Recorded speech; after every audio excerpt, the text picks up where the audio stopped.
A 4.5. Well, apparently he decided Welcome to the OMFL Draft Night.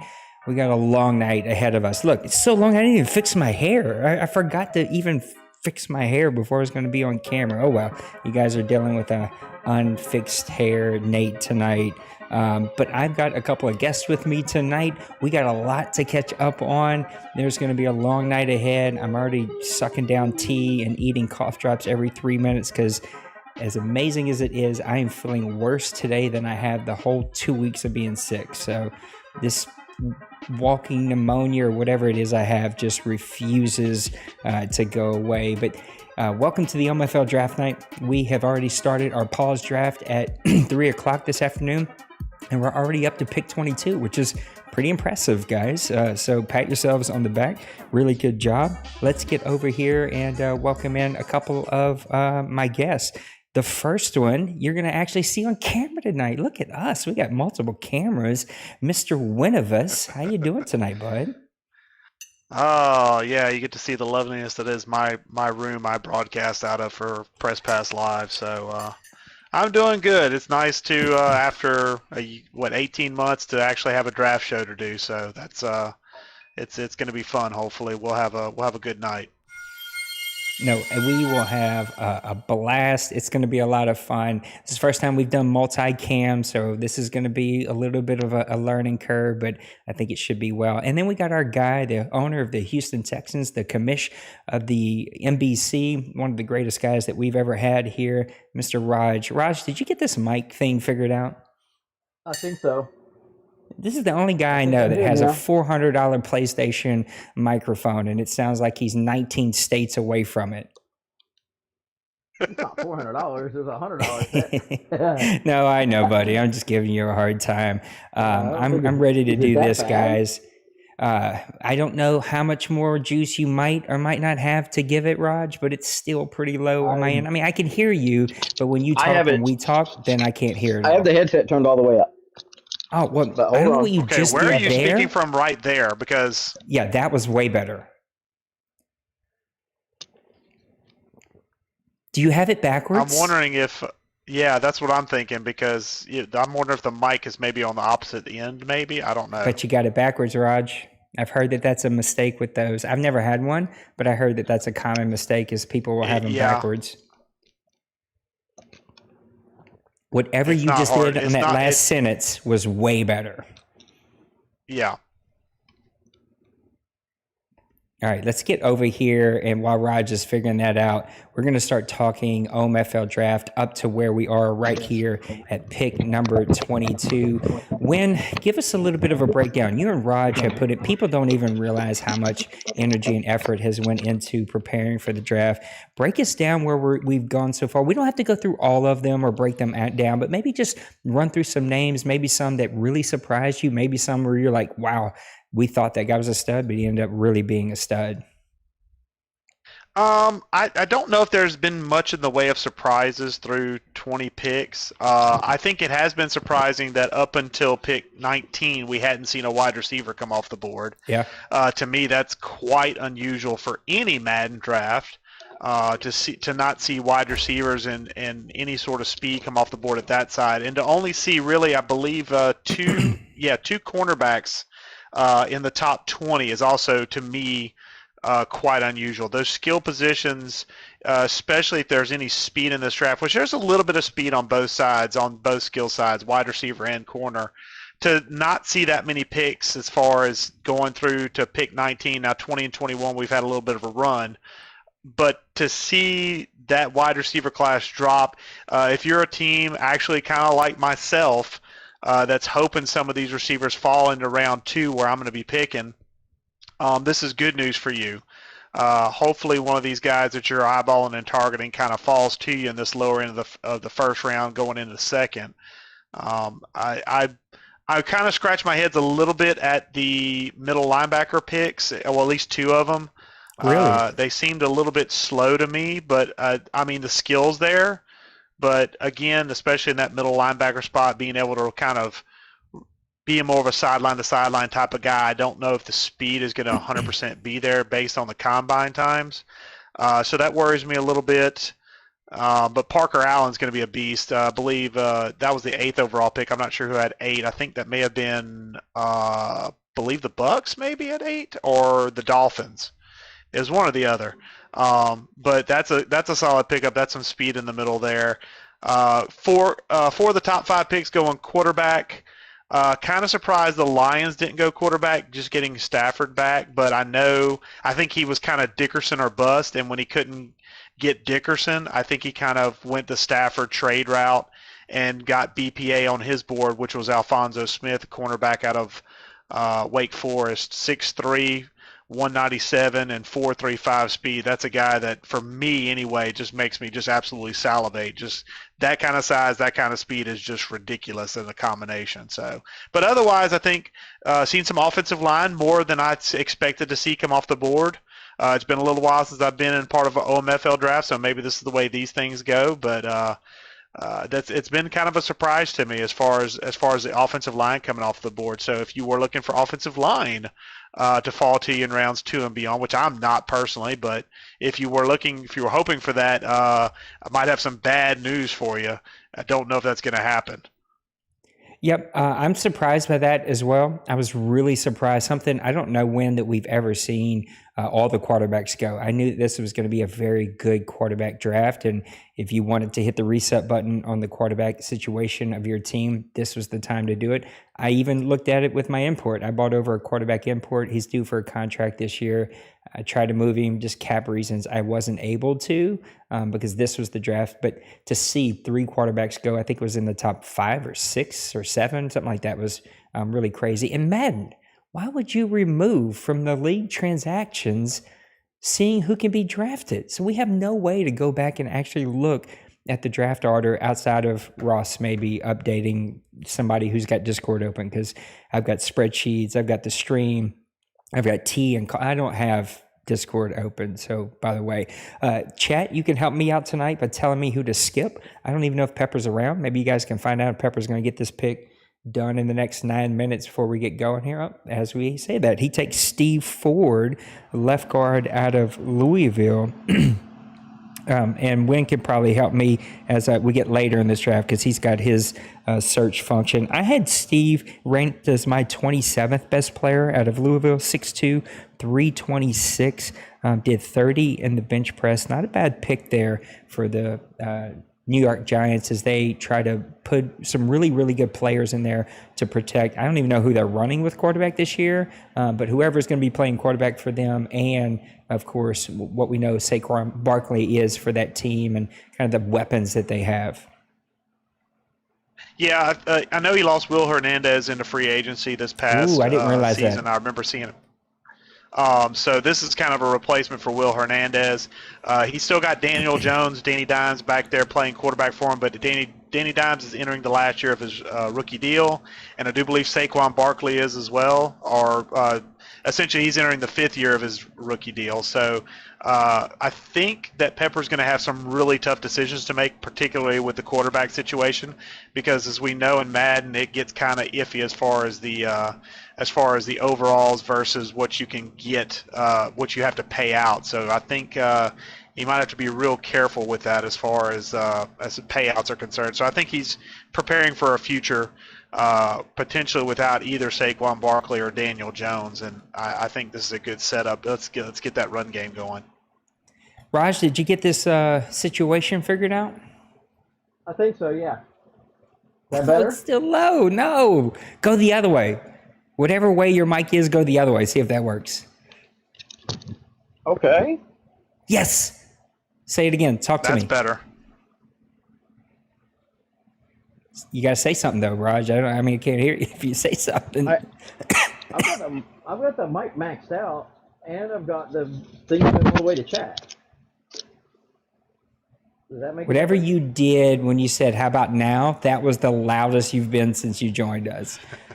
Somebody help my man Raj out. Google search for this man and help him out, figure out how to get this thing. Hey, Raj, also, if you go into the actual chat itself, there's some volume controls that might help as well. But tell us, Raj, we got 4 hours of calling picks. So I don't want to call picks right now, but what surprises were there for you, or were there no surprises? Is this thing falling the way you kind of expected it to fall early on? I was a little surprised that I came into this draft looking for a D tackle and a middle linebacker, and I was really surprised that all the middle linebackers were gone by 14, because that was my plan. Was I was going to fall back 14. I'm going to get one of these top 3 middle linebackers, and then I'm going to get my D tackle at 25. Well, as it turned out, that didn't work out for me. So now I'm going to regroup and start over. And we're going to take this fast corner out of Oklahoma, Mr. Peter Harris. Raj, he's on the clock right now. Yeah, he was on the clock. I missed the pick. I was just about to do the pick before, so maybe somebody can tell me the pick that was right there before. Tell us about Peter Harris. Is this what you were hoping for? Yeah, 94 speed, 91 acceleration, 89 change of direction. We got a B zone coverage. I know his man coverage is lighted to D, but he's got a B block shedding and a B hit power, so he can do some run support.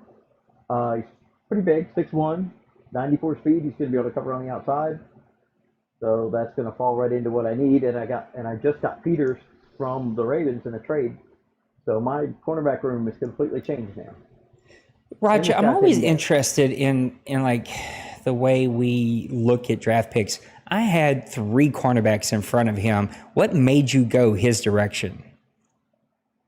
Height and speed. Pretty simple, pretty Simple straight enough. cut. What about all the quarterbacks flying off? Is that something that caught your attention at all? I really anticipated the first 4 picks to be quarterbacks. I really did.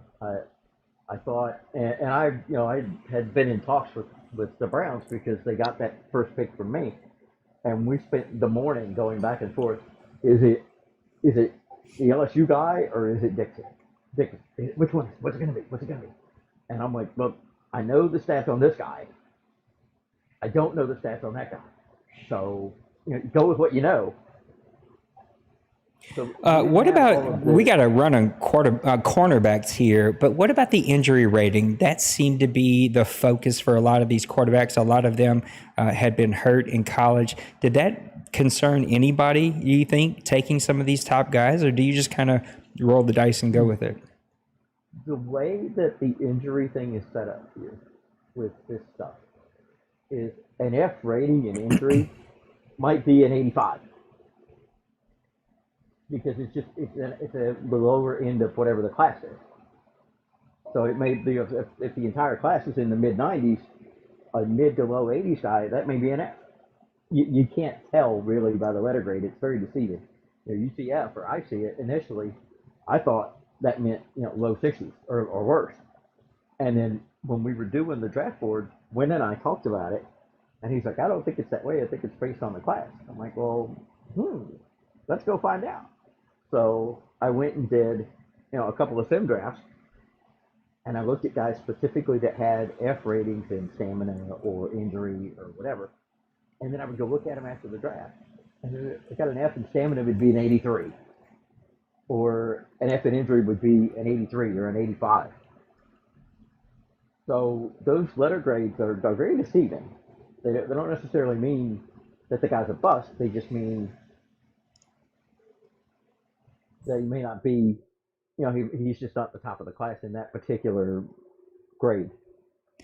When, Raj, we got 2 minutes before we get started here, so you got to keep your answers a little abbreviated. But before we get rolling, give me what you're looking forward to seeing as the rest of this draft plays out as we come to the end of round 1. Also, Kev, I want to hear about that guard or that tackle. It sounds like he dropped to you. You got both the guys that you could have had. So in the chat, let me know. But when, what are you looking forward to watching the rest of this draft?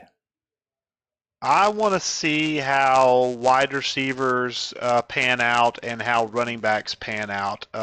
We just saw a running back come off the board at 28. I'm curious to see how that part of the board falls out and how the rest of the wide receivers run throughout this draft, because that's kind of a personal shot for me. I'm kind of looking in those areas for some depth. That's a nice corner the Chargers just selected there. The only issue that I had with him, and the reason he fell down my board, is he's only 5'9". When you're playing 6'4" Chark twice a year, you got to have somebody who can match up with him in size. Well, Raj, tell me what you're looking forward to seeing in the rest of the draft before we go live in the next 30 seconds. There are a couple of hidden guys in here that may turn out to be just pure studs, and I'm curious where they go. There's 2 quarterbacks for sure that have the potential to really be something that are just sitting there for the taking. There's a couple of halfbacks that are further down the board. So that's kind of what I'm looking at. Well, here we go. We're going live any second now. I'm watching the clock, waiting it to flip over to 8 o'clock. And look at us, guys. We got it. Round 1 in the books in one afternoon. That's pretty impressive. I don't care what anybody says. Everybody's excited to get playing. Yeah, I think everybody's itching to get playing, and then we're going to have to pump the brakes as we get down to the holidays. So the live draft has started. We are rocking and rolling.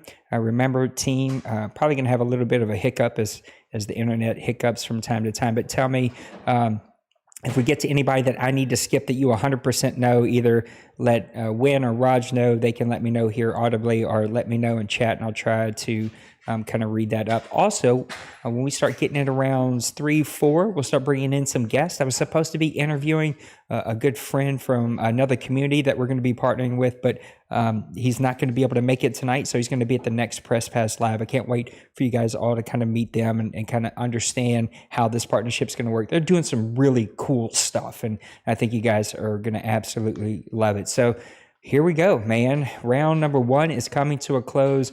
Raj, give us a little bit of an insight because you're coming up. What are the Texans doing to start round 2 off?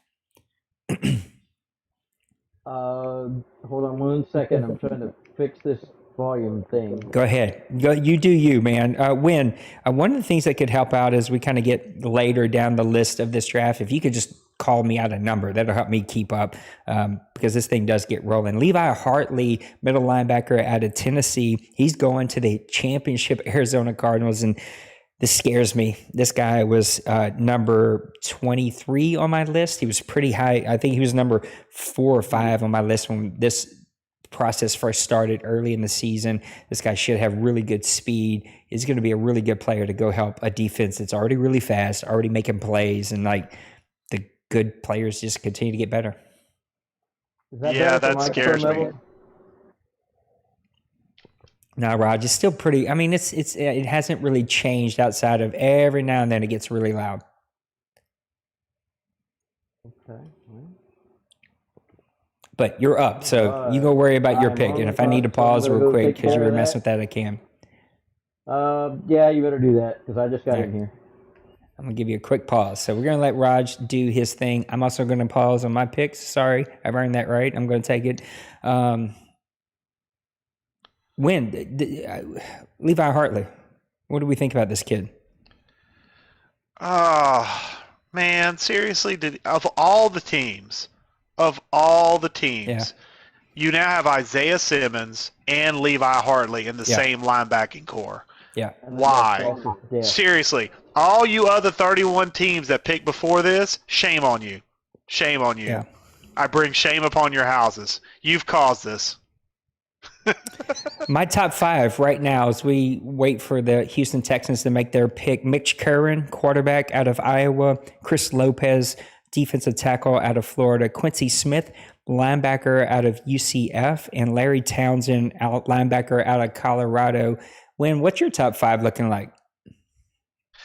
Well, I'm going to be honest with you for this particular draft because I didn't have a first-round pick thanks to the wonderful Carson Wentz BS deal. I actually didn't really prepare a draft board, and I'm sitting right now at 50 players. Right now, I'm basically going to look at filling depth at positions such as defensive tackle. I'm looking at some outside linebacker, maybe middle linebacker positions. Looking maybe on O-line if there's something there, but judging by the way it's ran off the board, I probably won't worry about that too much. My O-line's pretty strong for the next couple of years.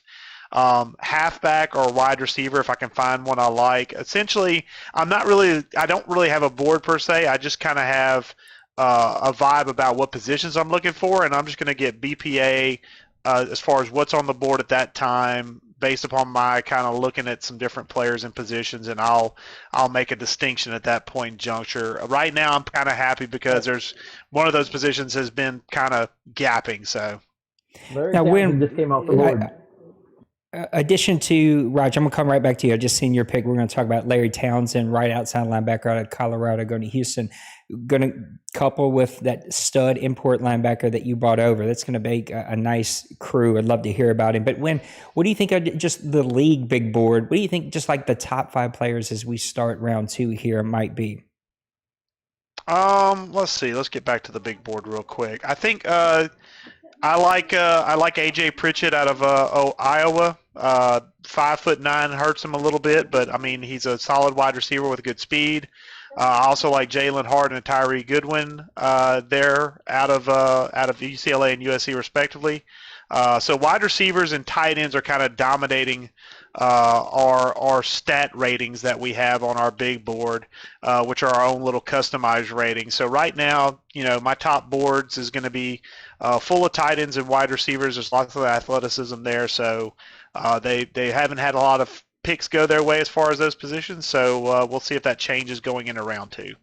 Joe Green, halfback out of Oklahoma, going over to the Kansas City Chiefs. I don't love this pick.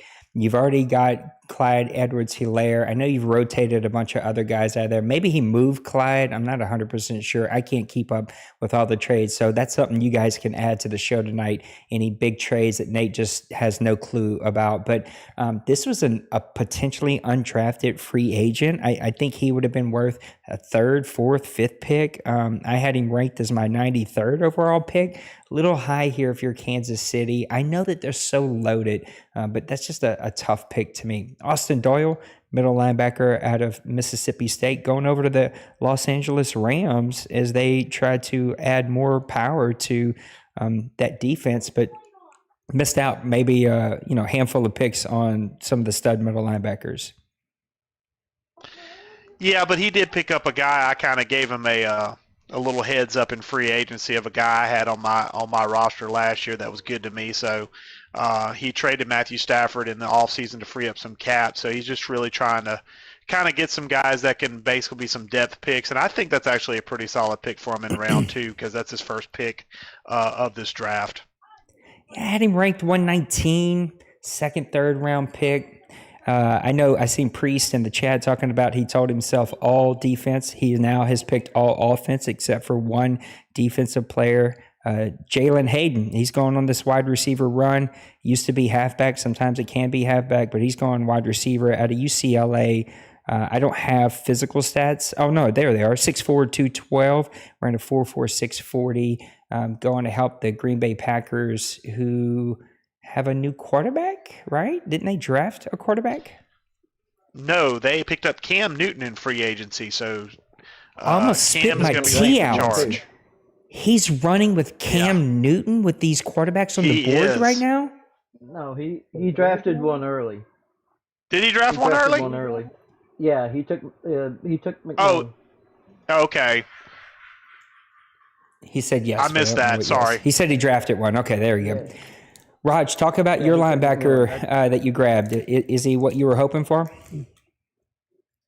Yeah. He's everything I was looking for. 6'5", 246. Nice 85 speed. Hidden development. He's going to swap from the right side to the left, and we're just going to go play sack the quarterback. Marcus Johnson going to the Eagles. He's really invested in rebuilding this team, and I think he's done a really good job. He went cornerback earlier. The tackle that he wanted to grab fell down to him to his next pick. He's putting some positions in place where he really needs them. And Cameron Randolph, defensive tackle, one of the better defensive tackles. Somebody I was hoping would have failed to me some way, somehow, goes to the Buffalo Bills. I know that Outlaw doesn't win a ton of games here, but he knows how to build a really good defense. Anybody got anything on Cameron Randolph going to the Buffalo Bills? I mean, I like the pick. Good defense gets better. Good defense gets better. Yeah, he was one of our top 25 overall when we did our board. It's a good. Yeah, he snuck in at 25. Yeah. I mean, he's got Devontae Brewer. What do we know about Mr. Devontae Brewer out of Iowa State going to help Bill and the Seattle Seahawks? Solid interior pass rusher. He's got also some run defensive capabilities. 6'6", 306 pounds. Out of Iowa State, a solid interior defender. Ran a pretty good for a big guy. Ran a pretty good 40-yard dash. Had 36 press on the combine at the combine. He's going to be a solid player. This defensive tackle class is very nice. It's very top heavy, but it's very nice. If you can sneak one here, you can get yourself a gem. Now, Raj, you're part of doing a rebuild in Houston. What would you say to San Francisco during their rebuild? What do you looking for San Francisco to do in this draft? He's got outside pressure. He needs help at linebacker, and he needs help at corner. It all starts with getting stops. If you can't get off the field on third down, it doesn't matter how many points you put up, you can't win. So you gotta get Got to get help on the defensive side. That front seven's got to improve. Got one solid defensive tackle. Wouldn't hurt to get another one if you change to a 4-3. He's got a great middle linebacker. The outside's meh. Well, San Francisco making that pick. I guess the CPU is going to do it. I'm not sure if Toke is around. I think he said he was going for the first hour. Yeah, I think he said he was going to be late. Yeah. Yeah, I don't want to even chance that, so we're going to let that one click down. He takes halfback Kenan Griffin. I'm going to find him. If you could help me keep an eye on this draft, because usually these things go bam, bam, bam, bam, and I cannot keep up. Well, luckily we have an ace in the hole. Ross is being real good for us. He's keeping up with our big board. Thank you. So shout out to Ross for keeping up with it. Wynn, help me find Mr. Griffin if you can. We've got the Washington football team up next. Tampa Bay's currently on the clock. Indianapolis Colts coming up after that. So after Wynn gives me his pick, we're going to give him a break and let him get ready for his pick.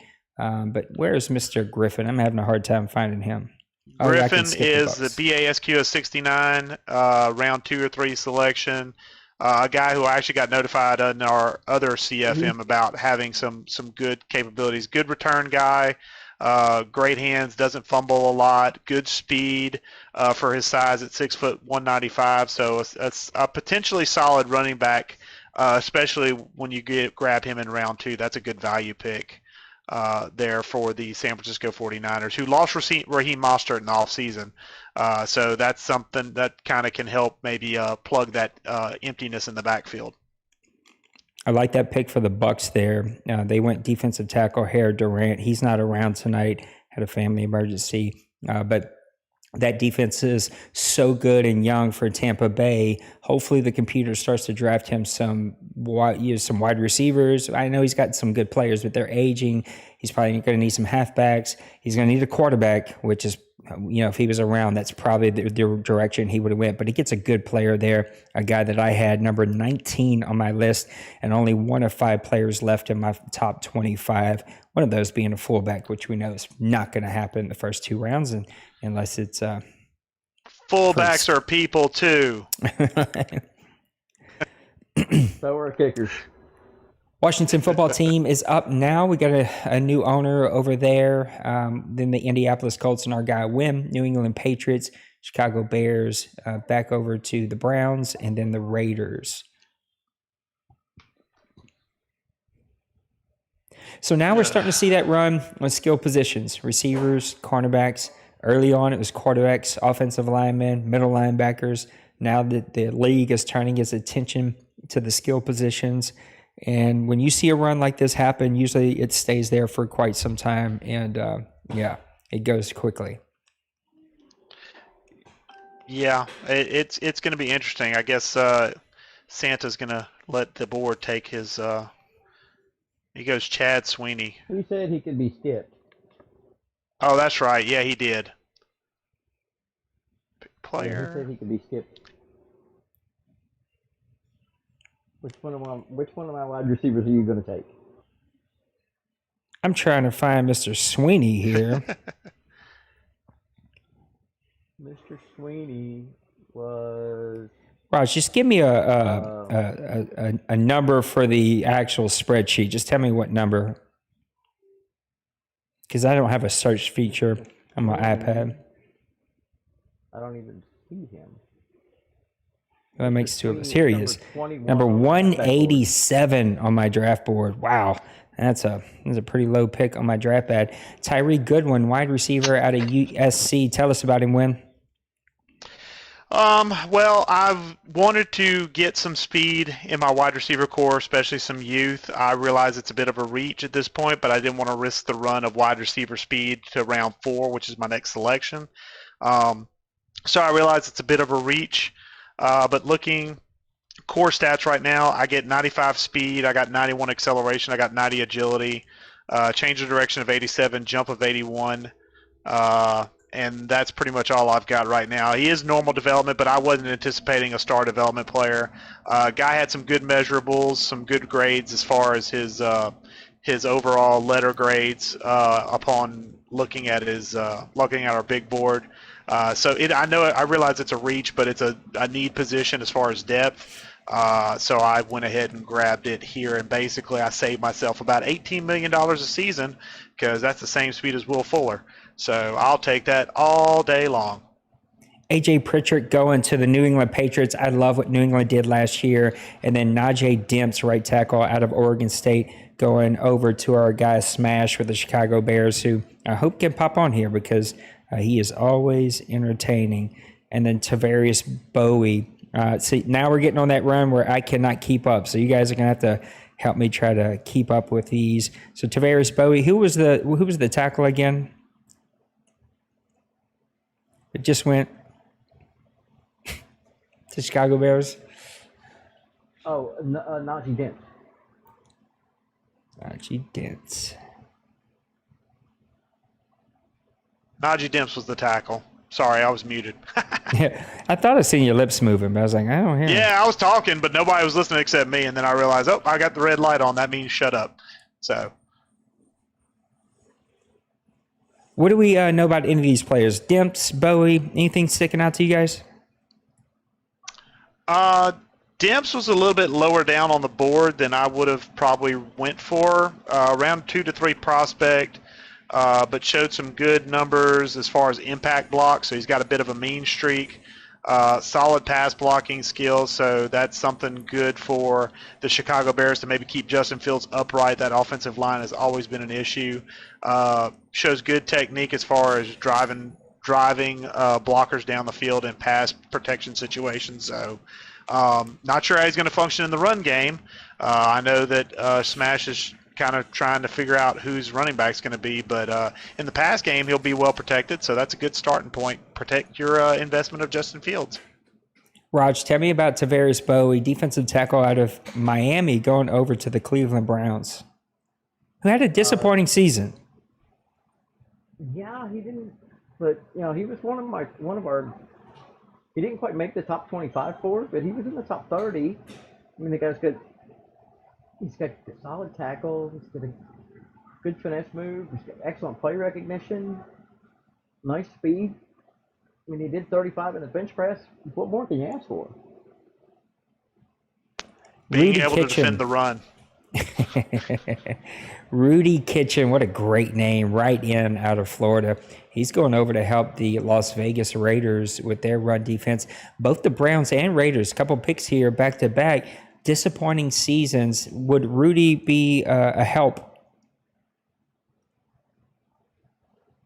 In a 3-man front, maybe as a swing interior tackle / defensive end, run stopping defensive end.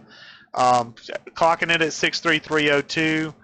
He was a guy who basically did a 3 technique, 5 technique style at Florida, along with I believe Dunn, who the Texans took. You see a lot of big guys coming out of Florida from the defensive line side. I think he'll be an excellent run defender day one. Pass rush skills are going to be lacking at that defensive end position. He's going to have to wing him inside to get some pass rush out of him. But potentially day one, you've got a guy that can set the edge on the run game, and in the interior, maybe on a sub package, come in as an interior defensive lineman and maybe get some push up the middle. But he didn't show much at Florida. It was mainly Dunn that did most of the heavy lifting there in that Florida defense. So, Amari McKinley, a wide receiver out of Texas Tech. Y'all tell me about him as I go make my pick. Sure thing. McKinley is 6'2", 219 out of Texas Tech. Really good in open traffic. Once he gets the ball in his hands, he can be dangerous. Not the most reliable hands in college. Runs a decent route tree as far as your deep routes go. Very good at getting over the top of defenders in one-on-one coverage down the field. Essentially, potentially a big play guy in Amari McKinney there, and runs a 4.43 at the combine. So solid speed guy there for the Browns. That's pretty much all you can say about Amari McKinney. He's a solid speed guy. He kind of replaces maybe eventually Odell Beckham, and at least for right now, Jarvis Landry, who they lost in free agency to the San Francisco 49ers. But now what is Nate doing is the question. Never know. Well, I can know. I could look. I'm so torn, friends. But I'm going to do the smart thing I would here. go. I know which one I would go with. We'll see if you go with it. If that guy's still there. We're going Chris thought he got picked Lopez. 80 speed for a defensive tackle. I'll take that. 90 strength, 78 acceleration. Normal dev, but I'll take it. And 296, a little lightweight, 6'3". Not a bad player. That's not who I wanted to go with, but I picked with my head, not my heart that time. Who'd you think I was going with? Were you going to go the quarterback? No, I just, I got to pay my quarterback. I've invested so much. I will take a quarterback this draft, but it'll be much later. I was struggling with Quincy Smith, and then I kind of felt good, decent about my linebackers because I just made some investments. So Dakota McMillan was the other guy that I really chewed on as just kind of a backup that I could groom up. But right now, I have such a hole at defensive tackle. I can't be drafting backup players for the future in the second round. That's got to come a little bit later. Yeah, you lost Onyemata and you lost Shy Tuttle. Yeah. And you lost Cam Jordan. Do you have anybody left on your defensive line? Yeah, I've got the two rookie or Davenport and the rookie defensive end. I went out there and I grabbed a couple of potential sleepers at defensive tackle, but we'll see. Defensive tackle this game doesn't really matter who you have. Sometimes they don't make plays. They're just going to run on players. I missed all of them, so you guys are going to have to help me out. I got Dunn here. Dunn was very high on my list, but then fell down as this process kind of took place here. Where's Dunn at? Dunn is... He is on the offensive tackle board.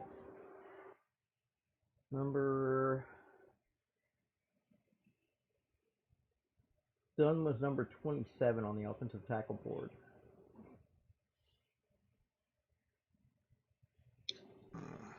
Okay.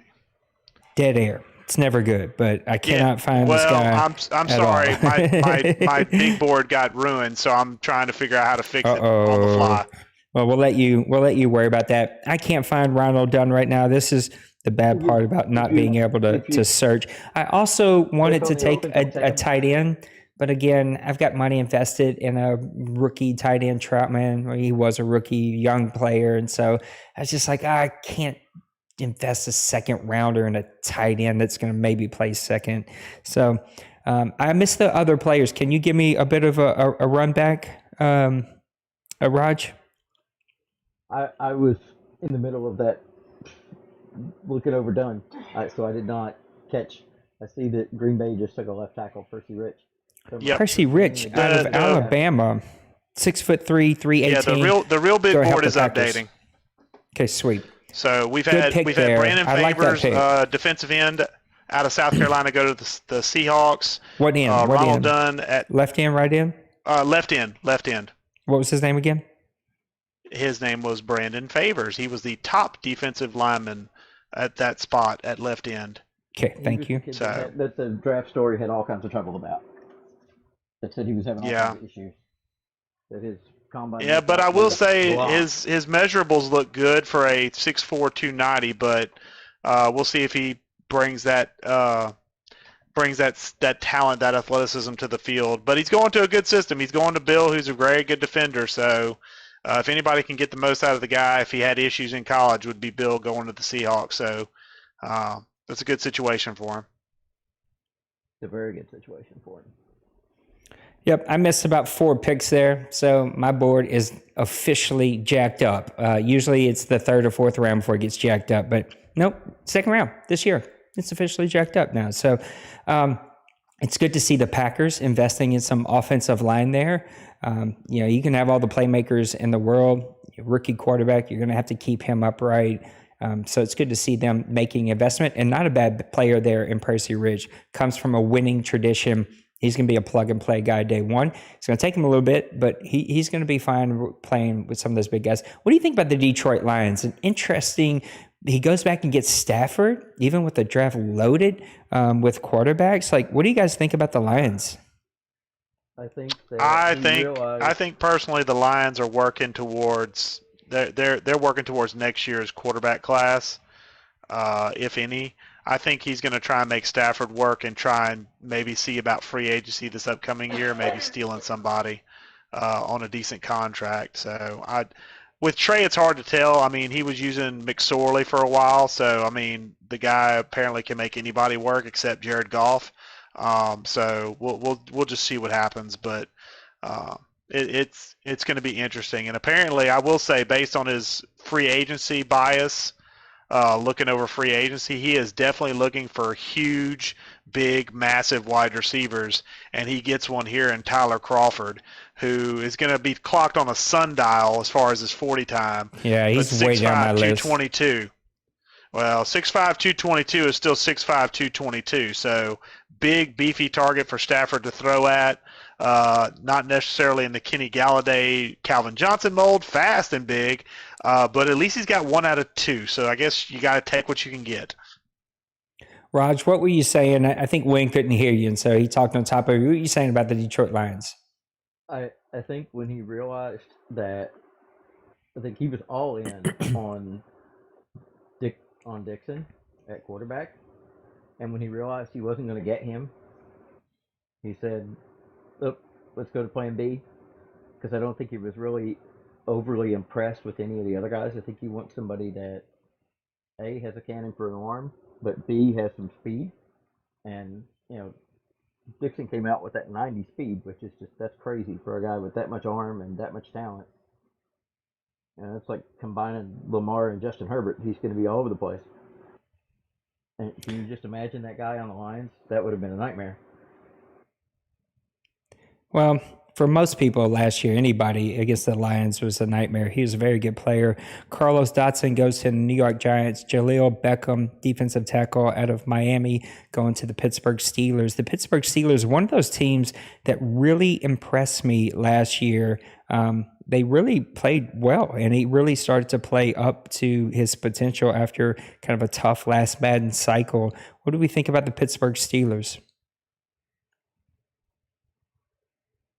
Well, I mean, he can challenge in the AFC North with a down Browns, and Nipple's going to probably have some cap issues coming up with Lamar Jackson coming due for a contract and Hollywood Brown. And then you've got the Bengals there. So the Bengals are kind of an up-and-coming team, but the Steelers shed Ben Roethlisberger. They've got Jordan Love now from the Green Bay Packers last year. So they've kind of turned the page and started to move. They got Najee Harris there in the backfield from this past real-life NFL draft. So there's lots of good things in Pittsburgh. I mean, and you've got T.J. Watt. You've got some building pieces around that defense. Just keep anchoring away and building up at that core. And if the Browns are still sleepwalking through the season, the Steelers have just as good a chance as anybody to make the playoffs. Dakota Cooper, I think it was, a quarterback going over to Denver. I've missed the last couple ones because this guy is so far down my list. I cannot find him anywhere at all. What do we think when guys start taking players that are pretty far down, fairly common list in here? Do you think, is there just an attribute that sticks out? Guys just kind of think they found a sleeper? There's a sleeper in the quarterback class, but it's not Dakota Cooper. I can't find this kid at all. He is BASQ of 62.5, so he's probably going to be far down your list, round 2 or 3 projection. He's number 6. Giving up.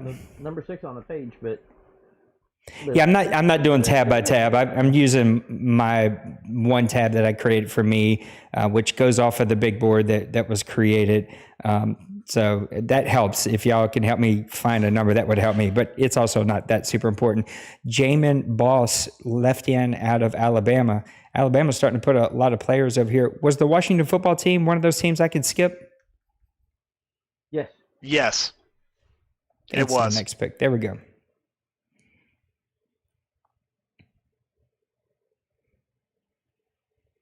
Anything about Jalen Boss? Jamian Boss, 6'3", 256, speed rusher.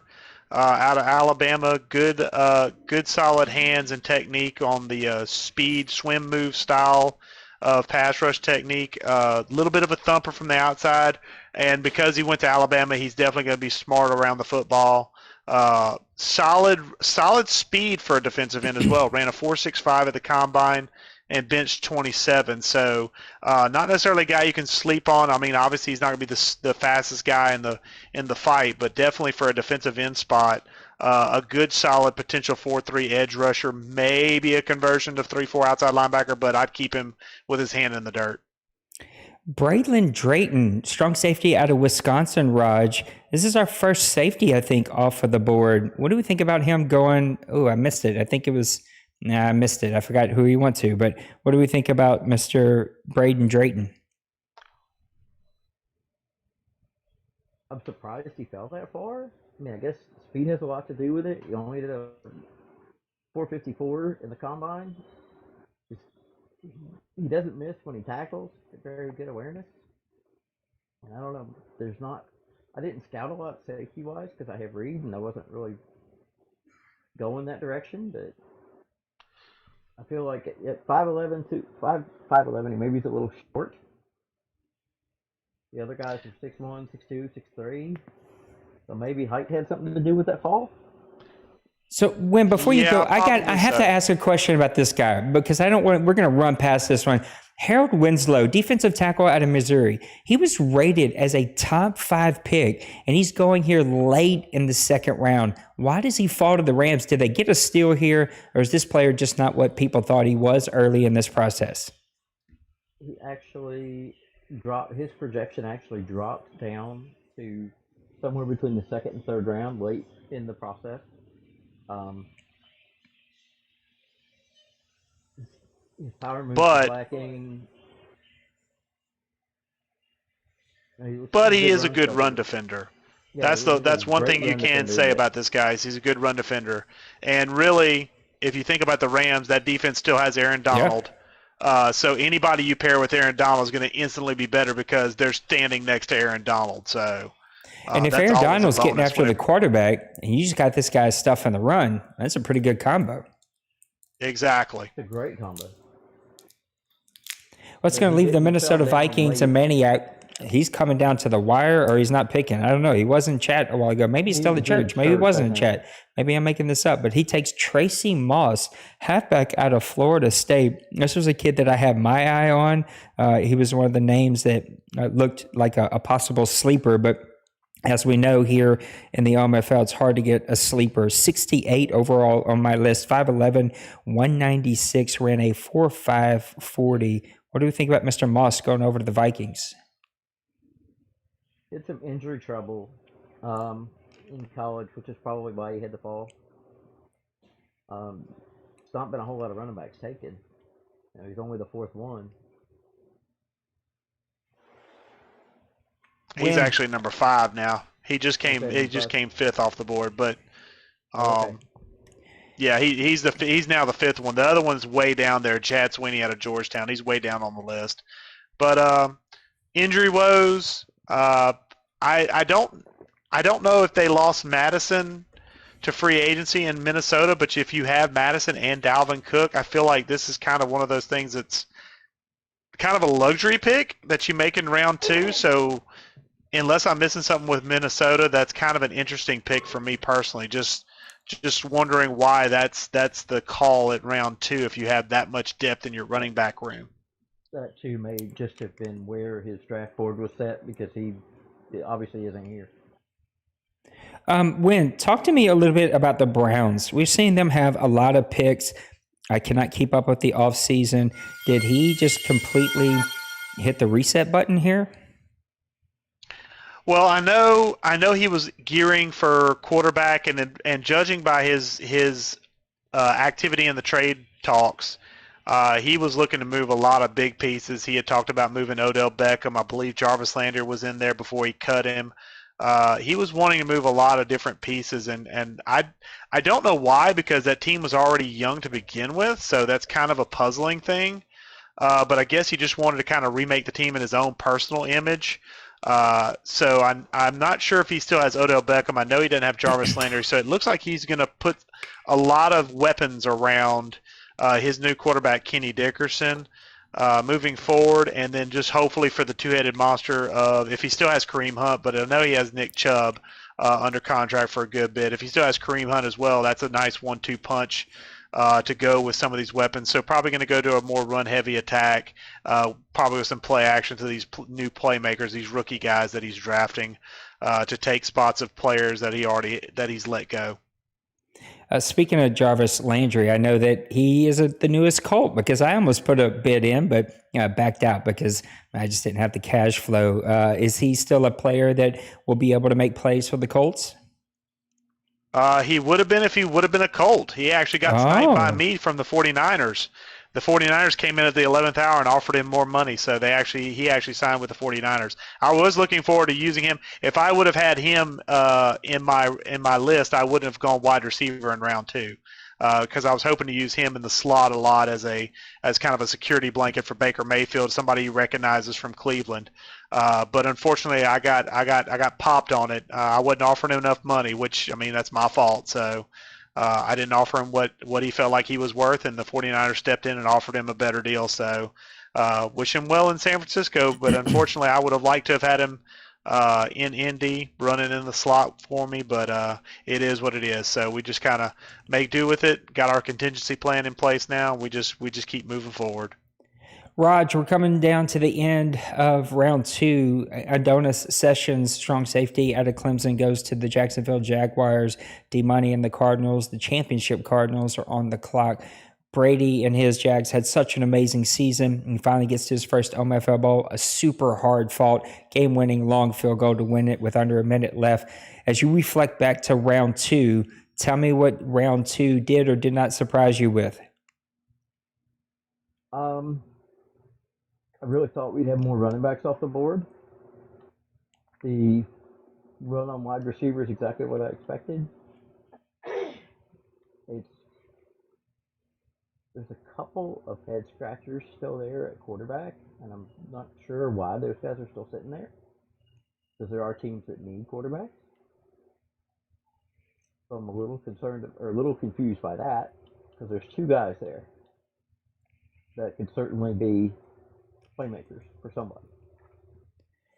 Yep, I agree with you. I don't know if you guys have like a top 5 list that you would like. You don't have to. I just do this from time to time. I've got Mitch Curran, number 1 on that list. Now, I technically have a fullback number 1 on my list, but I know that's not going to happen. So if we were going technical list, it'd be Craig, fullback out of USC, Curran, quarterback out of Iowa, Quincy Smith, outside linebacker out of UCF, and then Adam Van Buren, Penn State right tackle, to kind of close out my next 5. Some of those are rated to go in the first round. So there's some really good players that are still out there. Yeah, there's quite a few. The tight end class kind of surprised me a little bit. It's not the fastest class by any stretch of the imagination, but it does surprise me how few tight ends are off the board at this point. I guess most teams feel like their tight end needs are met right now, so they're not really looking for a second or a third tight end, but there is some value to be had, especially as we get on into round 3 and beyond as far as tight ends go. I'm kind of with Raj there as far as halfbacks. I'm really surprised about halfbacks. The run on defensive tackles does not surprise me at all. There's a ton of good to great defensive tackles in this draft. It's very defensive tackle heavy, so that doesn't surprise me at all. I am surprised that the cornerback run kind of stopped. It has come to a grinding halt. I'm kind of surprised by that. I have a question to kind of ask and that's around a lot of these players that are going early in this draft here in the 2nd and 3rd round that have an undrafted rating or a undrafted rookie free agent rating. Does that scare you whenever you're looking and scouting players? It used to. Tell me more, Wim, when you said it used to. Well, in the old system, before we got the new scouting system for this Madden, it always made me nervous because, especially if guys were maybe sharing info well enough, because there were some guys down there in the undrafted area that are good athletically speaking, and especially if they're in what I would call like a user prime position, say like a middle linebacker, a free safety, a strong safety, maybe even an outside linebacker, depending on your user skill. That always worried me from a standpoint as a commissioner, because that means that that person's basically drafting them just to be a user type and not really drafting them because of their skill set. They're drafting them for one particular skill, which is usually, as we know, speed. Yeah. So, but with this system, I think it's a lot harder to do that, go that route. You can rely on the combine information to give you some kind of guide. But now it seems like because you can't get all the information as easily as you could before, because it was only 3 pieces of information you ever got, period, anyway, I think it makes it a little tougher. It's not quite as head scratching for me as it used to be, but I think now it's more of a case of why did you draft that versus I know why you drafted that. You know what I mean? I do. Raj, you had some thoughts about that. It doesn't bother you at all. It does not. If you take the time to look, there's guys down there, and that just shows a savvy owner that went down there and wasn't afraid to go searching in areas where other guys just kind of skip it and move on. Even in the older style, it was the same way. There were lots of guys that would just, they never even scouted the guys down there. They wouldn't go. Tight end Al O'Neill, tight end out of Virginia Tech, 6'5", 259. Tell us, Clyde or Jason, in the chat if this is the player you were hoping to be. He was asking us for some advice, but we were talking about undrafted predictions, and so we couldn't give him any advice. Eagles are up on the clock with the 5th pick in the 3rd round. Then the Buffalo Bills, New York Jets, and Tim, San Francisco 49ers. Then over to Tampa Bay, which will skip. Washington football team, which I think will skip. Maybe. And then we'll get off to the Dallas Cowboys. Jared Carmichael, strong safety out of USC. What's anybody got on Mr. Carmichael? Starting to see a run on some of these safeties. Gerald Carmichael was a guy I actually did some drafting on because I had the scouting capabilities for it. He is one of the faster guys in this draft as far as at the safety position. 6'2", 208, and ran a 4.46 40 at the combine, so that's a solid run for a safety. Solid, smart kid. Not the brightest, but not the dullest bulb in the bunch, if that makes sense. Really, he doesn't do anything poorly except for man coverage, which most strong safeties will lack in. He does everything else at least average to moderately well. Tackles well, covers well in zone coverage, great chaser of the ball as far as run defense is concerned, great play or solid play recognition, and solid hit power, even good at rushing the passer, so you've got a little extra aspect with a safety blitz. So kind of a nice little Swiss Army knife piece there for who took that, by the way? Outlaw. Outlaw. No, so Outlaw. Okay, no, well, Outlaw Charlie Rivers, strong safety. Okay. I'm sorry. That's okay. I was going to say the rich get richer with that kind of pick. The defense is just going to get that much better. James Forbes comes off the board, cornerback out of Wisconsin.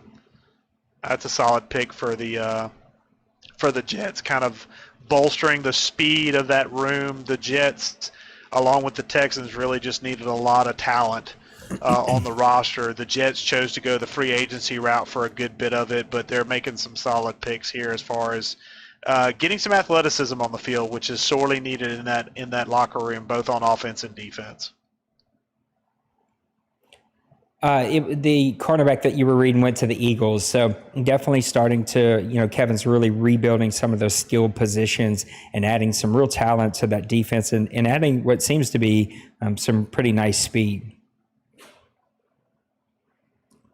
Yeah. We got the San Francisco 49ers up here, then the Tampa Bay Bucks, Washington football team, then I think Dallas for the first time, New England Patriots, and Chicago Bears. Is there any run here that you're like, hey, I think this player would fit really good with one of those teams? Um, right now, I think for the Cowboys coming into this draft, I think they're just looking to kind of maybe remold their identity a little bit. I could see him going if he sees a wide receiver he likes. I could see him going that route, pad the room a little bit. He picked up Paris Campbell in a trade with the Colts this offseason for a second-round pick. That's why he was out of the second round. So he's basically kind of traded some of his now for some meat on the bone. So, but I could see him. He's been talking about maybe going more pass heavy upcoming season. So maybe getting Dak Prescott to shine a little bit more. So that could be a possibility. Ricardo Massey, that's a good pick. I like that pick. Washington is a skip, right? Yeah. Washington is a skip, yes. Off to the Dallas Ray Cowboys. Curry to go in these next couple rounds, in these next couple picks. Yeah, I am totally lost now. I have no clue what just happened in the last 2 minutes. So my draft board is completely jacked up. Trevor Arrington out of North Carolina going to the Washington football team. Clearly a CPU pick. You didn't think that he would try to make that pick. And there's Quincy Smith. That's, God, good player going to Dallas there. But Washington football team already has a lot of investment in that defensive line. Now they get a little bit more. But Quincy Smith, he was ready to go in the first round. I know he's a little bit slower, but, still graded out high overall, ran a 4.6 40, 5'11", 232 going to the Dallas Cowboys, man. Great. I think a great pick for them. That is a great pick. He was my next guy on my board. Adam Van Buren, Solid starting to see some of my top five go here out of Penn State. He's going over to the New England Patriots. 6'5", 311 pounds, did 30 in the bench press. The Loss did such a great job in New England in year one. I'm looking for better things for him as he continues to build that roster. We've talked about Chicago a few times. He's in a tough division with Trey. What does Chicago have to do differently this season in your eyes, or maybe come out of this draft with to really compete with Trey? I think defense. I think he needs to tool that defense up. It's getting long in the tooth a little bit. He let Akeem Hick go this offseason. Khalil Mack's not getting any younger. He's got some older pieces in the older piece in the back end with I believe Eddie Goldman back there at safety. So some defensive line help will be good. And look at that, he takes a defensive lineman. He takes Taylor Francisco, probably the best one of the better ones left on the board. So Taylor Francisco, one of those guys that we talked about earlier, one of those potential undrafted free agents, taking him early in round 3, but a guy that in college, great run defender, good in the interior. For the interior side, he's really good with his hands as far as swim moves go. Can thump if necessary, but that's not his best attribute. And a really smart player. He knows where the ball is going to be, and he's always going to be in that area. So, and he usually wraps up pretty well. And with 38 reps at the bench in the combine, that's just a stout guy to put in there, a good athletic guy. May not be the best rated guy as far as your overall is concerned, but he's going to have points where it counts. All right, we're moving into the Denver Broncos, the Las Vegas Raiders, and my Saints. So I'm going to be quiet and look at my board real quick, get my thoughts together. I'm going to turn it over to you guys. Mitchell Lucas, middle linebacker out of UL Monroe, going over to Denver Broncos. Warhawks, baby, Warhawks. That's what I'm talking about. Man, I like it whenever the little Louisiana schools get some notice, man. Mitchell Lucas, projected round 3 or 4 pick. A guy who's got some decent cover skills for a linebacker. Not the fleetest of foot, comes from a small college, but he's got enough athleticism, I think, in the right scheme to be a solid contributor. Maybe not necessarily a starter, but a good depth special teams guy going forward for the Denver Broncos, and somebody who can maybe grow into that role of a starting linebacker. So I really, really like that pick from the Denver Broncos. And now we just await the Las Vegas Raiders. I almost said Los Angeles Raiders. It's been that long. It's been Yeah, well, it's the last time I played Madden before I got back in OMFL, it was the Los Angeles Raiders. So yeah, or actually I should say it was the Oakland Raiders. But yeah, 20 seconds left on the pick for that. We're midway through the third round here in the wonderful OMFL draft as we kind of just now we're starting to get into the crunch time of finding diamonds in the rough. That's what Nate's currently doing right now, scouring his draft board, trying to find somebody up there that might be worthy of a third-round selection. As Kyle Slay, halfback of Kentucky, goes to the Las Vegas Raiders, a guy that's projected to go in round 2 to 3, 6'1", 224, big old boy coming out of Kentucky, running out of the backfield, a 4'4", 240, so really nice speed there. For a big guy like that, guy who's got great vision, with that size and frame and that speed, he breaks tackles really well. Can do so a little bit in the return game, but I wouldn't suggest doing that long term. And then he's a really good stiff arm. Of course, 6'1", 224, you'd expect that. So that's a nice pick. Hopefully maybe as a backup to Josh Jacobs moving forward, and maybe some Josh Jacobs insurance in case he can't sign him or doesn't want to sign him to a big contract when he comes due. He's still got a couple years down the road to kick the can on Josh Jacobs. But Kyle Slay is a nice little depth piece there. Should be a solid player for the Las Vegas Raiders as we await Nate's decision on what he's going to do and what he's going to pick. I love it when right in the middle of your scouting and trying to figure out, and you think you've got it down to like 3 players, and the app goes, "I'm going to crash." Okay, thank you. I appreciate that. Thank y'all. Let me just quickly do this. I know that I am slowing it down, but it's also hard to do these draft boards. What about the next couple of picks? Anybody you think would be a good fit for some of the teams coming up here? Talk about my team. No one ever talks about my team. Well, let's talk about your team. You are apparently jettisoning the entire core. Apparently, you're throwing it into a nuclear inferno. Well, I understand that. Cap hell got to you. You don't have Mickey Loomis's capologist with you on this version of Madden. You have the Madden capologist. So you had a lot of turnover. You were trying to get rid of Michael Thomas. You cut Cam Jordan. Obviously, you didn't have. You have Kamara, and you go and take Tyler Hillhouse, wide receiver out of USC. Would you like to shed some light on this wonderful he was wonderful kid? 62nd on my list. Let me go ahead and resume draft. 67 on my list. 93 speed, 93 acceleration, 6'1". I'll take that all day. Normal dev, but you start getting in the late third round here. What do you expect? I will admit, I openly struggled with grabbing a guy I don't need at all that just was like, how's this dude still freaking here? And it may be one of those picks I waste here soon because it's just like at some point, it's like, this is just too good of a talent to continue to pass up. No, JP Cantrell. What do we think, Raj, about Mr. JP Cantrell? Justin 5, 6'3", 207. Hidden dev, 88 speed. Nice. He's gonna fit right in. He's gonna plug and play. I was really hoping he'd fall into round 4. I'm sorry. Yeah, I like JP. Nah, hey, look, you need the talent more than I do. I need user skill talent, not player talent. So coming up here, we got the Seattle Seahawks. Oh, they take Marion Steele, halfback out of Florida A&M. I like this kid a lot. He's going to be more of a thumper. He was one of those like sneaky players that I was like, oh man, this guy might be able to fall. I think he's going to be a very good player for the Seattle Seahawks who, they need a couple of players away from kind of making some real moves there. Marlon Steele, Florida A&M, going to help Bill out.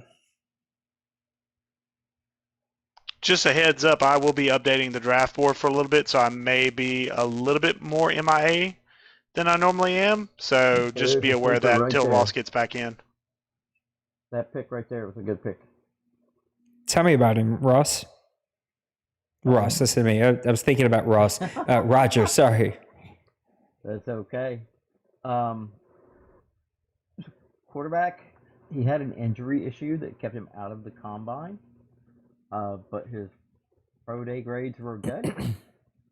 6'5", 226, big kid. He's not going to have troubles. Not going to have issues seeing the ball or seeing his way around throwing over his offensive line. Great deep ball. Can throw on the run. He needs a little bit of a work in progress, but he's going to be a good kid. I really like the pick that went right here before Tennessee. I had him selected, and then when the Tennessee came up, I had to get off. Maybe you can go back and tell me, but that looked like a really good pick and a really good fit for that team, but it's so hard to keep up here. Who did they pick? I didn't see that's I don't know. Jamie Rivera, center out of no, before that one. State. It was the pick right before that. Before that was Garrison Hobbs, Texas A&M. That's the Falcons. Yeah, the Falcons take Garrison Hobbs. I think that's so you get really to see him twice a year. Team. Yeah. Jamie Rivera, center out of Arizona State, 6'3", 291. A little light for a center. He did 32, though, in the bench press. He's going to go help out the Tennessee Titans, who are all about that run game and Henry. Yep, that's kind of the MO. You protect the investment. Henry's the investment. I love this pick right here. Danny Jackson, defensive tackle out of Oklahoma State, going to Pepper and the New York Giants. 298, did 32 in the bench press. I had him ranked as a round one player, a very good player here late in the third round.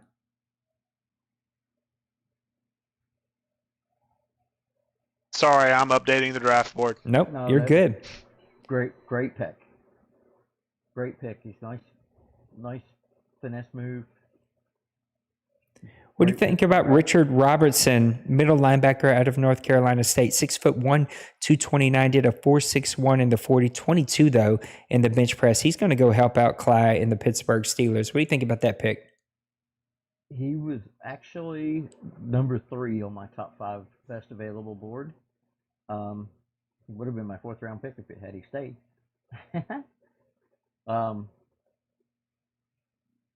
Strong guy. Decent size, not great, not huge, but 6'1", 229 is not bad. He's raw, obviously, for a late third round pick, but could very well develop into a fantastic player. And he's in good hands. Oh, Pepper took the guy I was going to take. Good pick. Mitch Curran, quarterback out of Iowa, 6'1", 212. Ran a 4.6, 4.40. He was going to be my next pick. He almost took him the pick before. I was not letting him slip. Just too much talent. Don't need him. Just way too much talent, man.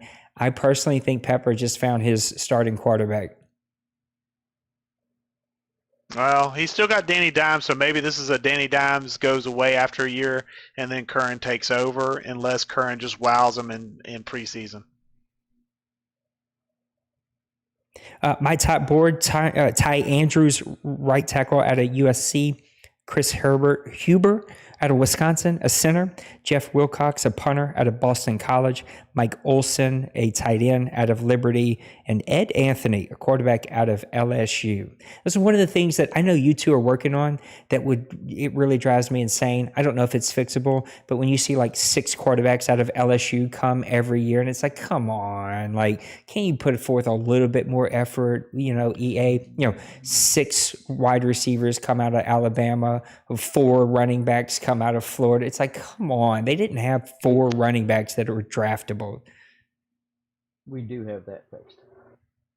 Yeah, we're There's working on that. Ty Andrews right there going over to my guy Dwayne and the Dallas Cowboys. Love that pick. He was rated my best player, was second best player out of USC, 6'7", 338. I will now pause and go make my pick. So I'm gonna let you guys do your thing.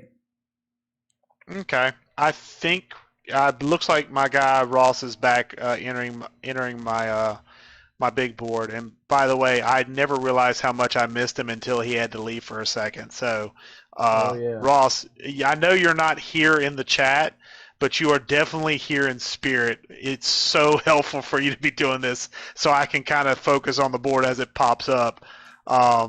But Ty Andrews is a nice player coming out of USF, a guy that essentially has good combine numbers across the board for an offensive tackle, and a guy that didn't have a bunch of information on him personally, but he looks like he's going to be a solid to above average road grader style defense or offensive lineman, a guy that can basically kind of punch open holes in the run game on that right side. So needs some work, but at the next level, I think he'll get the coaching he needs, and I think that's a good pickup going forward. As Dakota McMillan, that's a guy I was yeah.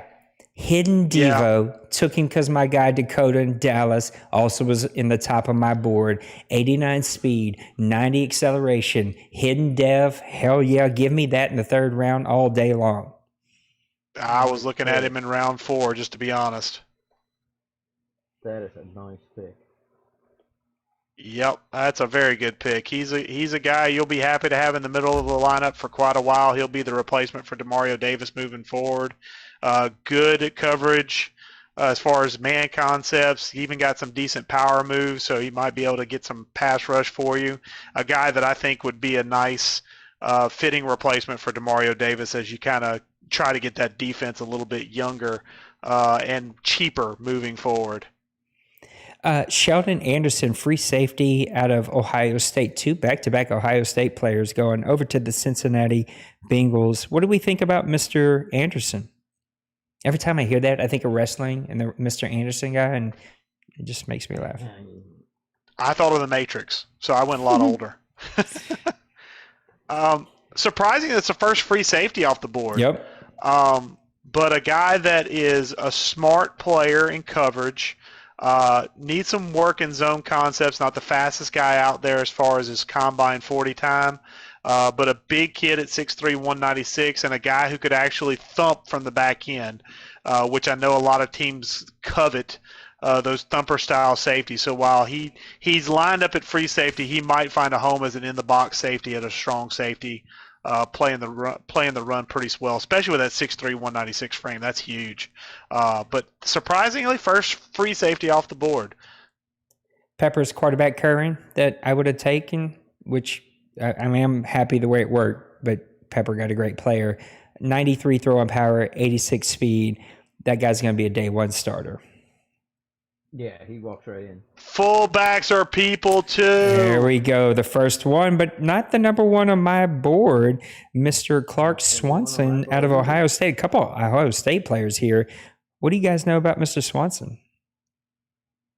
Let's see, Mr. Swanson. More of a utility back than a true blocking fullback. Slow as the day is long. But a guy that can produce out of the backfield in a short yardage situation.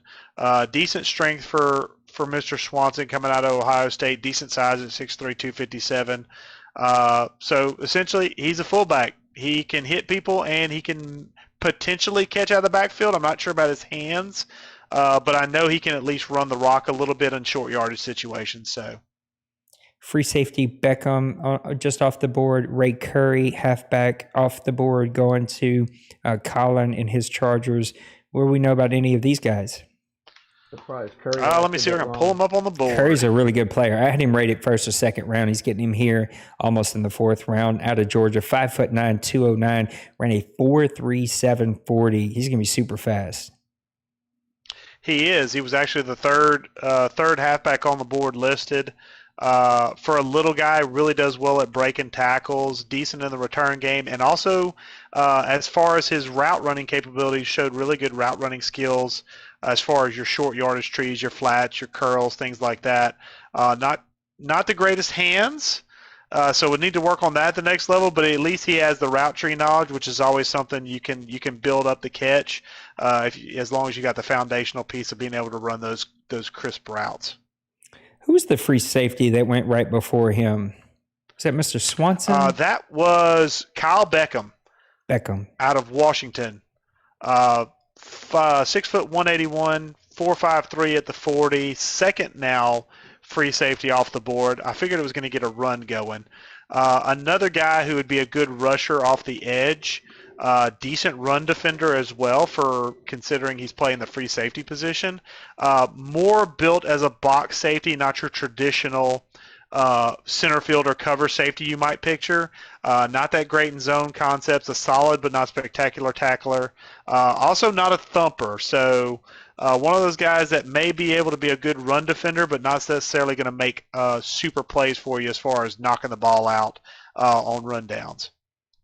Enrique Richmond going over to the Jacksonville Jaguars, tight end out of Montana, 6'6", 249. So big boy, ran a 4.74, 40, and 23 in the bench press. I kind of like all of those tangibles. What more do y'all know about Mr. Enrique? He seems like a good, well-rounded tight end that you can throw out there. Got the Arizona Cardinals I was going to let up Raj here. take it. Yeah, Okay, and Raj may have fell asleep on us. Carolina Panthers, Kansas City Chiefs. With Enrique Richmond, you get a kid who's a big, heavy red zone target. Good route running skills from the short range. Once you get past about 10 yards, though, it starts to struggle a little bit, and that could be possibly because of his speed and his agility. Underrated, I say underrated, it's overrated stiff arm. He's not that great as far as a stiff arm. You'd expect a little better, but I will put it this way. If you throw it and he's covered, he will catch it, period. He's got hands. You almost think he's got stick-em on whenever he's covered by multiple defenders. So a guy that could potentially be a nice maybe red zone target for the Jacksonville Jaguars. Maybe open up Trevor Lawrence a little bit, give him a weapon in the red zone with that big frame and that ability to kind of box out defenders. Thaddeus Parson, North Carolina, is going to stay right there and go to the Panthers. The Panthers, an interesting team.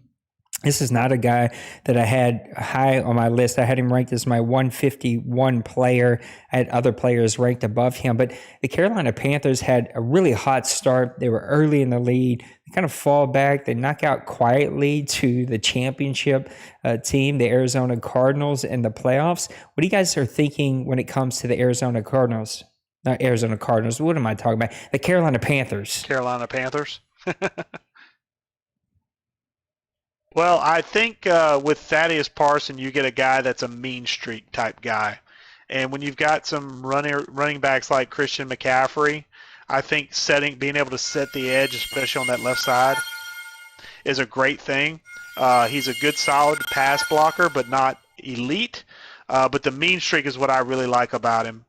He's going to have some decent but not great speed for a big guy outside. So don't expect him to pull too much or do a whole lot of screen setups, but could potentially set that left side edge in the run game and will be a solid but not spectacular pass blocker at the next level, at least starting out. Coming up to Tom Beckham, left outside linebacker out of Delaware State, going to the Kansas City Chiefs. Now we got the Browns on the clock, the Packers, the Eagles, and the Bills coming up. Anything on Mr. Beckham? Or Beckett, I should say. Sorry, Tom Beckett. Well, he's definitely got a shoulder he likes to throw around. Is smart but not football smart at times. He can be kind of have lapses in judgment on the football field. But overall, he's got a pretty decent head for the game. He just has some mental lapses. Definitely not a guy you want to throw back into coverage. Probably going to be a guy you want to actually send on some blitz packages, especially with that size frame. He's got some length. He's got some long arms to himself. So a guy you could potentially use as an edge rusher in maybe like a 3-4 scheme, or if you want to transition him into like a 4-3 defensive end, that would be a good way to go with him. I don't see him being a great defender, especially with that speed and that cover skills. I think this is going to be a guy you're going to want to use more in that 3-4 edge rusher technique, hands up, or put his hand in the dirt and put him in a four-man front. I love this Bryson Peak pick there for the Cleveland Browns, left guard out of Iowa State. Big guy, 6'2", 300 pounds, ran a 4.98 40, did 34 in the bench press. There's still some really nice offensive linemen that are left, and I think guys are going to find some great value as we move through round 4 and 5 with the offensive linemen. There is great value. That's usually the case in these drafts. Like usually the skill positions go first, and you see these trenches you see a lot of value in the trenches as you go on into the draft. I don't think that's ever going to change in Madden. I think the speed is going to be the enticing thing that you get in the first and second rounds, or the quarterback. And then after that, you start looking at that trench warfare and you start building based on some things you like as far as maybe combine attributes and things of that nature. I think that's the way Madden's ever going to go unless they do something spectacular as far as changing how things go. Raj, Jay Barton, right outside linebacker out of LSU, not extremely athletic, 4'7", 540, only did 19 in the bench press, but he's going over to the Green Bay Packers. Is this a swing and a miss here in the 4th round? He says 90 acceleration, 84 agility. And he doesn't have not a lot of strength there. And his speed is not going to be all that great. Probably an 80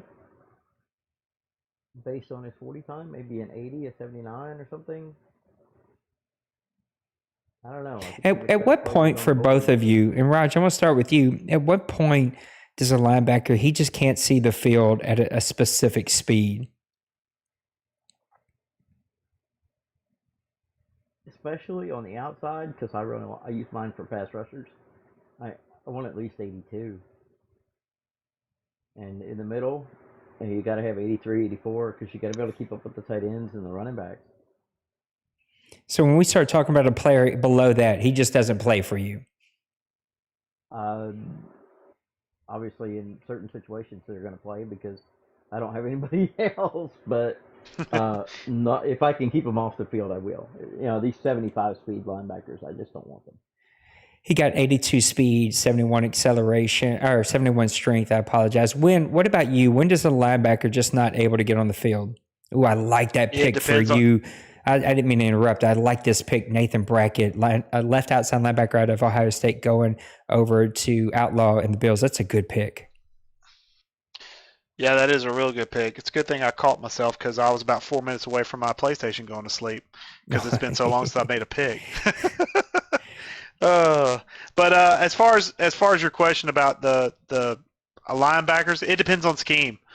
Like for me, if I'm playing a 3-4, I don't mind maybe like a high 70s speed as long as they've got like high 80s acceleration, because they may not have a high top end, but I want them to get to their top end as quick as possible. That quick first step is what I look for in a 3-4. So I can deal in a 3-4. I can deal with a little bit slower to a certain extent, but in a 4-3, it's got to be minimum 80, 81 speed to be anywhere near me bothering to look at you. And if you're that slow, you better be damn good in coverage. You better be smart. You better be heady. You better be a veteran presence or something, because the slower you are, the more liability you are to me. And the faster you are, the more I can put up with some of your problems in coverage. But yeah, basically, currently in my scheme, I'm running a 4-3 right now because that's what the Colts started as. So a lot of my guys are in the mid to upper 80s as far as speed. I would consider slower, but they got to be smart. They can't be stupid and slow. That's not going to work for me unless it's the backup role. Brian Underwood, right outside linebacker out of Rutgers, going over to Beal. He seems to be pouring a lot into that defense. So clearly he's identified some players that can help him over there. So really investing there. We got the San Francisco 49ers on the clock now, Tampa Bay Bucks, Washington Redskins, Washington football team. Washington football team. We'll skip both of them, and then we'll get to the Denver Broncos. Don't cancel me, OMFL. Then the New England Patriots and the New York Giants, football Giants. Rich Graham, left guard out of UCLA. You guys got anything on Mr. Rich? Very nice pick. The only thing he was lacking in, he was a little sly in the bench press. He only did 27 at the combine, but his measurables were fantastic. Yeah, I definitely like that pick. Anytime you get offensive line help in this round and you get solid offensive line help, it's always a good thing because depth at offensive line is never a bad thing in any league, much less the OMFL. Yeah, we're entering that time and space here where guys are just picking all over, right? Compared to your personal list that you put together. So I'm starting to strike out on marking some of these guys on. So that always hurts me though when we get later because it's like, oh, I really want that player, and then you go, oh yeah, he went 6 rounds ago. That's right. We got Nathan Fitzgerald, right tackle out of Oregon. We got anything on Mr. Nathan? Yes, we do. Let me see. Pull him up real quick. Nathan, there he is. Okay. 325. Go ahead. Go ahead, Rod. No, you go ahead. 6'6", 325, did 33 in the bench press. Run block power for days. He's just a road grader. Denver Broncos, New England Patriots, 2 interesting teams on the opposite ends of the spectrums. New England really found a flow there, gets them into the playoffs. Denver kind of was hit and miss, but they got our guy back, right? Our guy's back over there now. Eli Kelly, defensive tackle out of Ohio State, who clearly has half of this draft. God, I hate that. Do we have anything on Mr. Eli Kelly? He actually was one of my top 5 or 6 players that I had left. I like that pick. I've got him at 6'5", 298. Are you muted again, Win? 497. Yeah, I'm muted again. I see you laughing. I was like, either my guy is laughing at himself or he's laughing because he realized he's muted. Yeah, I'm laughing at my own stupidity. It's okay. Yeah, what do we like about Eli? Pass rusher, interior pass rusher, very good swim move technique. Not the greatest run defender in the world in this class, but solid enough to keep up. Definitely no power moves to his game. He's definitely a finesse-based swim technique.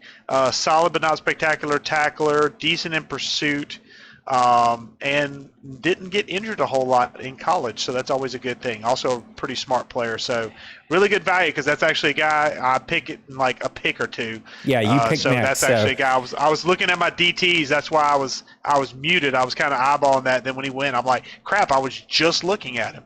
Let me look at somebody else that I want. Let me look at a crappy player so that way somebody else can pick him. Raj, talk to me about this while Wynn looks over his draft board. Brett McCullough, wide receiver out of Utah. He ran I want to get this right, 4.51 40. He did 16 in the bench press, 6'2", 209. At what point do you like, that 40 is just going to take you out of being a receiver on my team? Anything over 4.6. That's where I draw the line. So even at 4.51, you're still interested. Yeah. I say this all the time, and I want you to finish your thoughts. I'm sorry, Raj. Pepper is killing this draft, y'all. Pepper has had an awesome. I love that pick for Pepper, the quarterback. He's gotten some good value picks. Pepper, in my opinion, is winning this draft here. Finish your thought. I apologize. I got excited. He's doing a really good job with it. I went last season with 2 guys that were 89 and 90 speed as my 2 primary targets, and then I had my third guy with 88 speed, and I did okay. I mean, Raj, you won it's 2 nice games. To have that speed guy, but I couldn't stop anybody. So maybe you should scoot that number. Do him dirty like that, Nate? Maybe you should scoot that number down a little bit, Raj. Maybe 6'1's a little high. Maybe we get that down to 5'1, and we start cutting them off. Wow, that's brutal. Tell us about this linebacker you just took, Win. DeAndre Sharper. I'm needing some depth at linebacker. I'm actually pleased with his athletics at this point. I didn't have a whole lot of his measurables as far as his coverage ability, but he looks like he's going to be a solid cover guy at 6'2", 220 at the linebacker position. He's got 88 acceleration. He's got 79 agility. He's got 70 change of direction, 77 jump, 86 speed, and 79 strength. So a very, very nice piece coming in. To essentially be a backup, a depth piece for my linebacking core, which now consists of James Jensen, my import, Dante Hightower I picked up in free agency to man the middle for a couple years, maybe less depending on how I needed to go about things, and then I've got Darius Leonard as always on that left side. So I feel like my linebacking core is pretty deep. I just need some depth. So I picked this kid up in the solid pickup, and I've got another pick coming in 10 picks. So hopefully I can kind of get some of my other depth needs filled up here. And then I'll be happy. It may not be a sparkling draft for outside looking in, but for me, I'm just looking for depth pieces on cheap rookie deals. So this is a great pick for me. Which I think a lot of us are going down that road. Jay Pearson, a center out of Western Virginia University, 6'3", 311, did 32 in the bench press. He's going over to Las Vegas. Hopefully he stays away from those casinos, doesn't get himself in trouble in helping out the Las Vegas Raiders over there. We've got our guy Nipples up with the Ravens, who I don't even know if he has been around at all, and then it's going to be my pick. So I'm going to hand it off to you guys. Talk about some themes here in round 5. We're going to start taking in some guests, so get ready to come join our PlayStation chat if you would like to do an interview with us, and I'm going to hand it off to Win and Raj. All right, well, I'll snatch this out, and we'll say that Thaddeus Crocker, right tackle out of Houston, is the next pick from the Baltimore Ravens. Going to find his profile right now. A guy projected as a day 3. He goes in round 4, so a little bit earlier than anticipated. But a guy that is a fairly smart player, decent mean streak, needs to work on his pass blocking at the next level, but a solid run blocker. Usually that right tackle position is one that you see a lot more road grader style tackles. And at 6'5", 311, he definitely fits that mold. Also, I like the age at 21. 36 reps at the bench at the combine is a solid setup. You cannot complain about that kind of player at all, especially in round 4. That's a nice depth piece you're taking. That's a super good pickup for the Baltimore Ravens. The rich kind of get a little bit richer there with some depth. Their O-line is pretty strong, and now they get a little bit stronger. Raj, anything to add to Mr. Crocker? Good, solid pick. It just fills right in with it fits what they do. Yeah, Brandon Favors, left end. Brandon Favors, he's gone, right? I must have missed him. Yes, a while back. It's already happening. Yeah, Here it goes. Yeah. I believe that was like round 2. Pick 50. There you go. Thanks That's again, what Ross. happens. I cannot specify how much this is helping. But I think at this point now, if you're looking for like an attribute or two that sticks out to you. Like, for example, for me with DeAndre Sharper a couple picks ago, I mean, he listed at 4.64 speed. It comes out as an 86. So wildly exceeded my expectations. I was expecting low 80s there for speed, and he comes out with an 86. So I will take that all day long and twice on Sunday as the Saints make their selection, and they take Bryce Crosby? Yes, strong safety out of Georgia. Nothing super sexy, but man, rookie deal. He's got decent speed, decent thumper, normal dev. We're going to put him out there, play backup role. I'm really strong at safety. It's one of the strong points of my team, but it's worth a flyer to get an athletic guy that can help with special teams and can be a viable backup there. And he's cheap because my backup, who was 90 speed, Gray, was not cheap at all. He just signed a real NFL contract to be our special teams leader in the NFL. And, well, I don't need a special teams leader, so he had to go. Well, underrated is his hands. He's got good hands. He can catch pretty decent balls. So you might have a guy that could make some plays for you in the pass defensive game. Right tackle Juan Stark out of Wake Forest. Oh no, it swapped right as it went. I missed Juan Stark, but he looked like a good player. And now we're going on the run. There it goes. Okay, give up, Nate. Well, I think it was a tight end that went next, and then you see an offensive lineman go. So. Falcons, I think, not the Falcons, Cook went, but Taylor Loud, left guard, goes over to the Atlanta Falcons. You guys got anything on Taylor? Let me peruse it now. Taylor. I got him at 6'5", 234. Big boy. Did 33 in the bench press. So this late in the draft, you might have had a nice little player there. Just nice athleticism at that point. That's a good take. So some injury issues. More injury issues. That seems to be a common theme among some of these later picks. You take a chance on the injury woes. Mike Olson, tight end out of Liberty. He was my third best player on my personal board going over to Tennessee. I've bragged a lot about Pepper. I got to brag about Little Koch. I think it's Little Koch. I get them all confused, but whoever our Tennessee Titans owner is, it was Lost. No, Lost is New England. It is, I don't know. Whoever the heck it is. Tennessee You're Titans. Right, because remember I ruined his name the last time we talked about him. Yes, that's right. You called him Little Cock. And hey, so I didn't this time, though. You did. You did. That's your fault.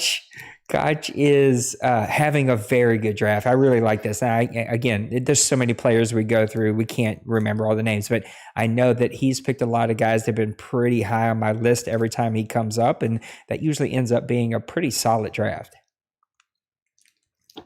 Yeah, and when you get to these 4th, 5th, 6th rounds, you want to get players that you hope can contribute in some meaningful way, even if it's small like special teams, just something that you can throw out there on the field because you don't want to waste a roster spot. Because especially with the cap being what it is, it can get dangerous. Oh, look, A.J. Stevenson, right guard, Ole Miss comes off the board. So just to let you know, Rod, you are not muted. I will say this about Pepper. He's not only picking guys that are skill players, but he's also going after guys that can protect his skill players. Yeah. And I can get behind that. He like you said earlier, he's having a really good draft because he's gotten a good quarterback. I believe he picked up another skill position player, but he's been mainly focused on protecting his investments. And I can get behind that all day long. So, do you have anything on Stevenson? Comes from an Ole Miss program. Pretty good. You pick any SEC player, it's going to be a pretty good player for you. What do you have on him? On Stevenson, he ended up being a guy that was a little bit low on my board because I'm a guy that when it comes to offensive linemen, when you start doing under 30 reps at the combine, I get nervous. Yeah. So he did just under 30, so it wasn't a huge red flag, but at least a yellow flag for me. The big thing about him is he's more of a pass blocking guard, which is kind of unusual. You like to see guards being able to be more a force in the run game.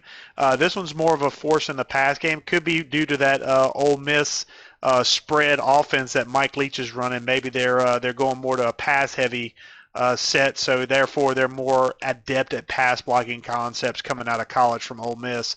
But he does have a mean streak a mile wide. He loves to make contact and punish people in the passing game and where he can in the run game. His run game skills are limited, so you probably want to work on that. He's not the fastest of foot, but most offensive guards aren't. So a guy that is a project player, not a guy you're going to throw out there day one, but a guy who hopefully can learn and grow in the offense. Raj, I don't know if you're still able to be with us because you got that old wife. Not old wife. I put two words together. Oh man, there's a comma. Trouble? You got that old comma wife, like that old normal thing that happens to all of us where she walks through the room and goes, "Are you almost done?" So I don't know if you're still with us, but I'd love to get one sleeper from each of you. Just a random sleeper, maybe not somebody you have your eye on. You can keep that one in your pocket, but give me a sleeper that you're like, this guy's still out there. Well, let me look over my board real quick if he's kind of in a holding pattern right now. Mitch Collins, right guard out of Oklahoma State, goes over to Ross. He had back-to-back picks there, so nice pick for him. Yeah, very nice pick. Oh, hey, somebody missed a linebacker right here on my board. Shame. I'll have to fire him because this guy went off the board earlier. Not sure exactly where, so I'm just going to put in a number just to pop him up on the board. So, but looking at my board right now, I I'd say there's actually a pretty decent number of cornerbacks still on the board. I'm really surprised by that at this point. Yeah. I'll throw out a guy, maybe a guy like a Jarius Powell, who looks like he'd be a good slot-based cornerback, decent tackler, fast, small, so he's not kind of my cup of tea, but a guy that could make an impact at the next level as a slot nickel corner, got decent hands, will need some work in coverage and in smarts a little bit, but a guy who could be a prospect for you, good speed, elite level speed. So definitely something you can't teach. So work on the stuff you can teach and take the stuff that you can't teach, which is speed. So I would probably say Jarius Powell corner because, I go back and actually look at my board now and I'm realizing that there's only been 9 cornerbacks taken in this entire draft. That is shocking to me. Not a great draft for cornerbacks.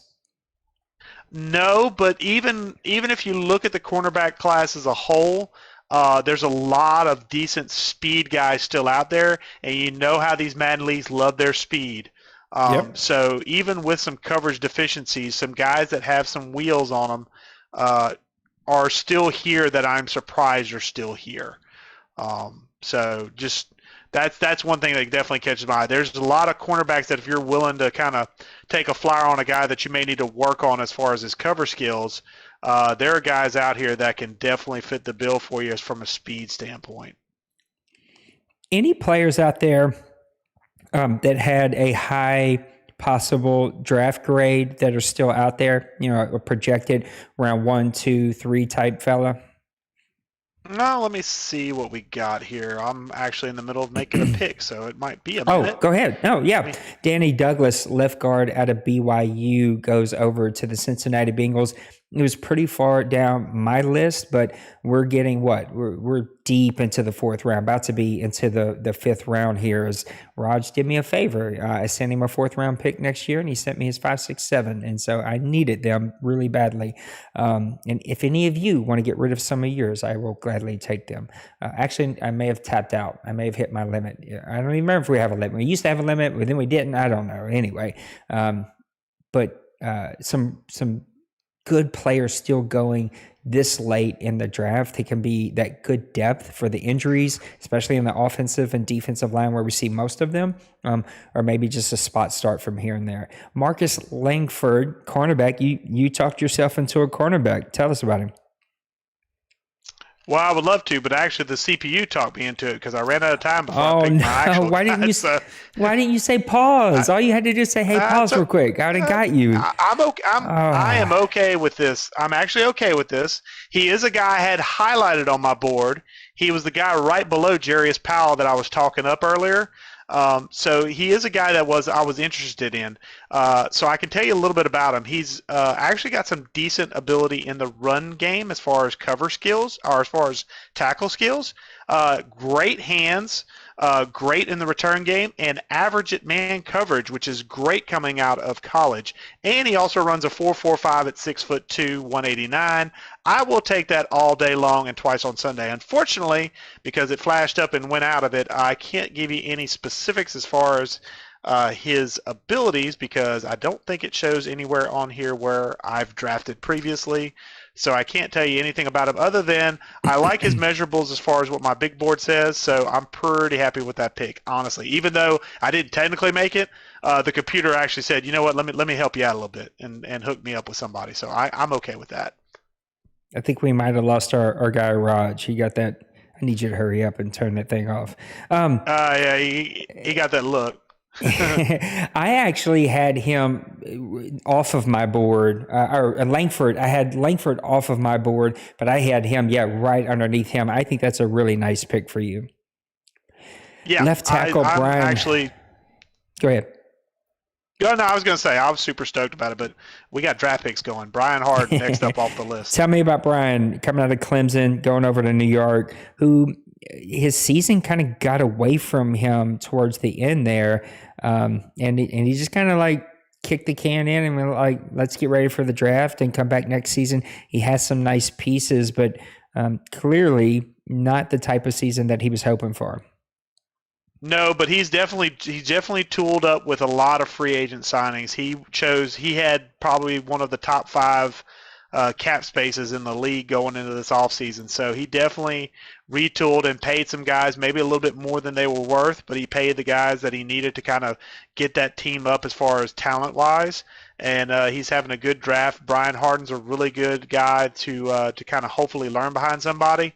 The only thing I don't like about him right now is his footwork in the passing game is suspect at best. So a guy that if he can't get that worked out, he may be a guy that will be a problem for you in the pass game. And at left tackle, that key tackle spot, Zach Wilson's blind spot, I want the best defender. I want the best blocker there, and he may not turn out to be that way, but he could just be a body right now. Martin Pearman, I love this pick going over to Colin in the Chargers, right outside linebacker out of Middle Tennessee State. 5'11", 235, did run a 4.6 140, only 19 in the bench press, but I think he was rated as one of my top guys that were kind of left in this draft athletically.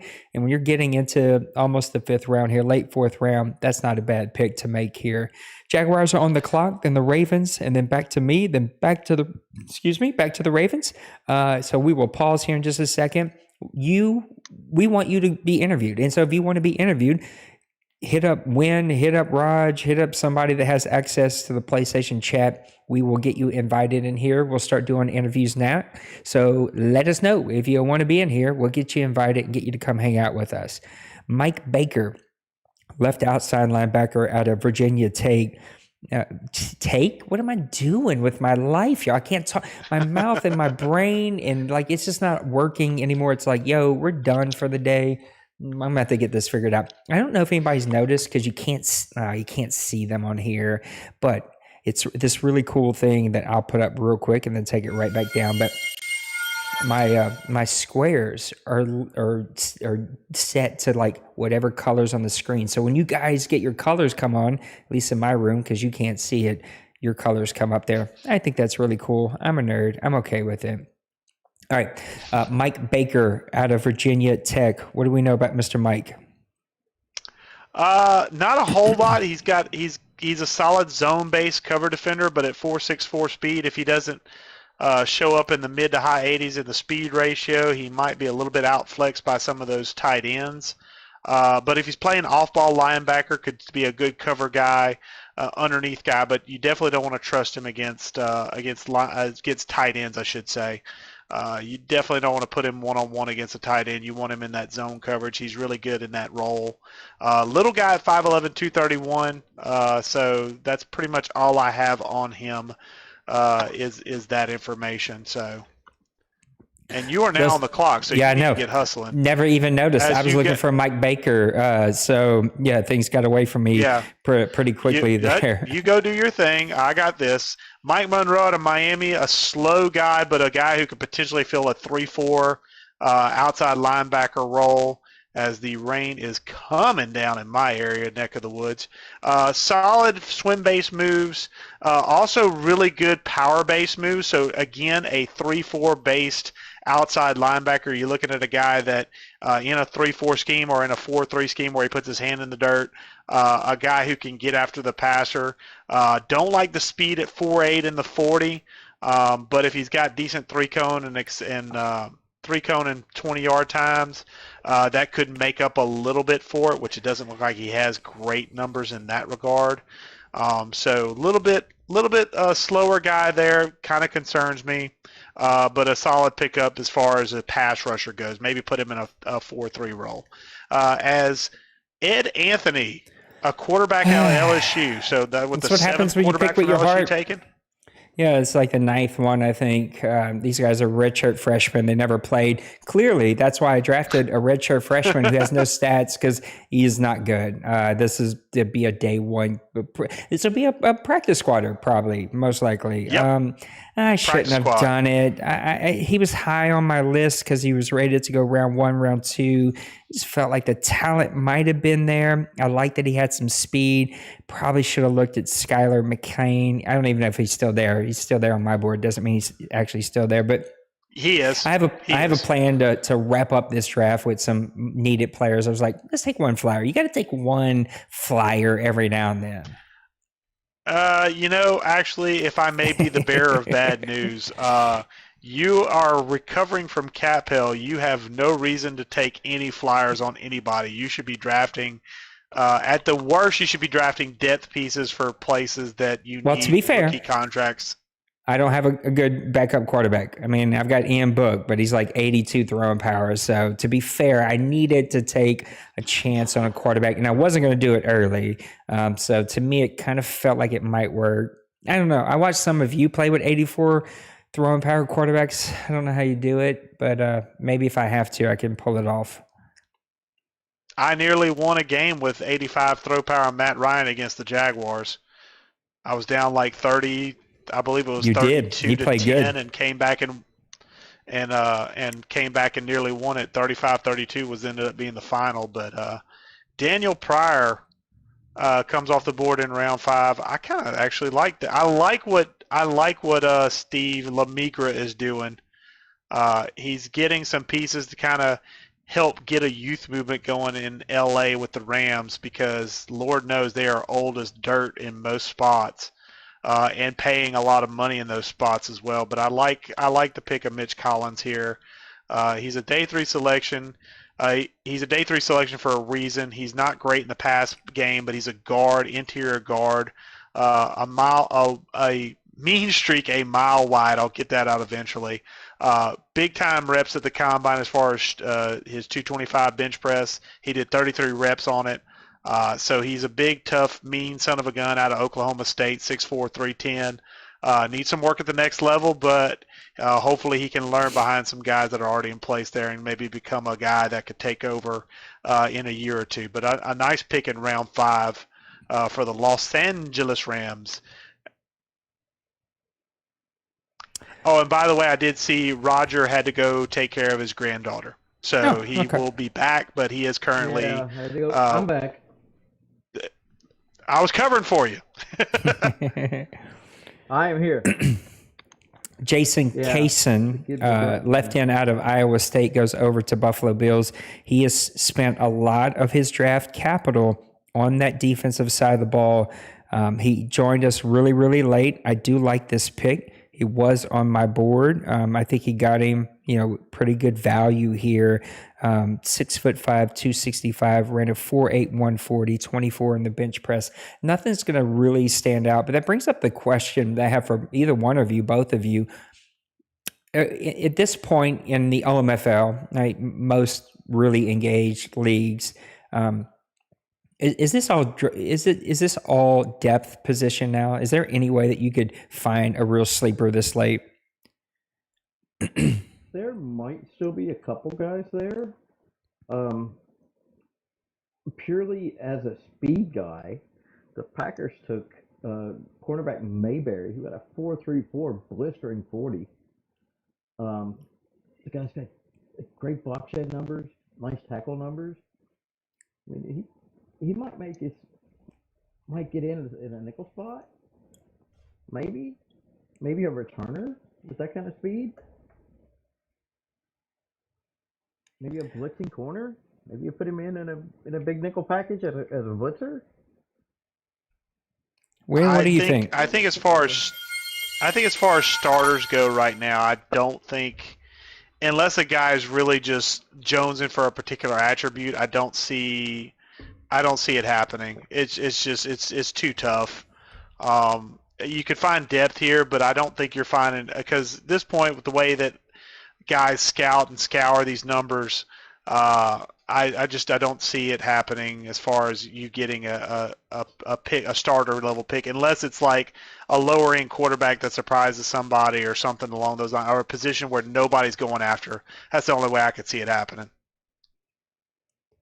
All right, we're at pick number 8 in the 5th round, and San Francisco makes a pick here, or their CPU should, because I've not seen them around all night. But I'm also scared to skip picks because it's like the one that you skip is the one they were around for. Stephen Fletcher, tight end out of Boise State. I'm not even chasing these down anymore. I'm so far behind on what's out there and what's not out there. I'm just going to wing this thing and hopefully I can pull something off. So you're all going to see the rest of my board for the rest of round 5, 6, and 7, which I think is like 6 picks because I've got a bunch of late ones here. Again, if you guys want to be interviewed, we'd love to have you come be on the show. You got to join the PlayStation chat. If you don't have a mic, it's okay. Grab your phone. Download the PlayStation app. It uses your phone just like Discord does, and you can talk to us through your phone. So there's no excuse that you don't come hang out with us and come get interviewed, and we'll interview you about your system, your season, your free agency, your trades, your drafts. Like, what are you looking forward to next season? We'll do all kinds of fun stuff. So if you want to be interviewed, come let Win know, let Raj know, let me know in chat, even though I can't pause to invite you. So someone else is going to have to invite you, but we'll get you in here and get you interviewed. Richard Joseph. We haven't had more takers. Yeah, usually we do by now. Usually they're itching to get in here, but I get it. It's a weird, like, the holidays are coming. It's a Sunday night. It happened quick this year. Sometimes we're like 2 or 3 days to build up to a draft, but this year it was like bam, bam, bam, bam. It was really quick. Richard Joseph left in out of Florida. He's going over to the Philadelphia Eagles. Does anybody have anything on Mr. Joseph? He could stop the run. He could or he couldn't? Could not. Oh no, that's not good in the OMFL. His block shed rating is terrible. Decent pursuit angles, decent tackle guy, 475 and a 40, 27 in the bench press. So he's not, he's not weak. He's just got bad hands.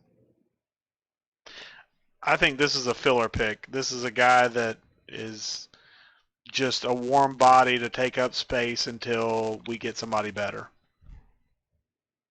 It's not worth any more than that, sadly. Yeah, he's so far down my list, I can't find him. That's how far down he's listed. I got a zillion players rated above him. Clint Rogers for the Denver Broncos, tight end out of USC, is going to go help Denver with their offense. Now, Denver has shown that they could get in the bowl. They have the skills. A couple of seasons ago, probably 5 or 6, whatever it's been, he drafted a great quarterback. It got him in the bowl game. Maybe I got it mixed up. Maybe it was the end of Madden 20, and then Madden 21 was a bit of a struggle. He went through 7 or 8 different quarterbacks. He ships off the import and goes through a bunch of stuff. What do you think Denver's biggest need is if he's going to compete with the Collins of the world over there?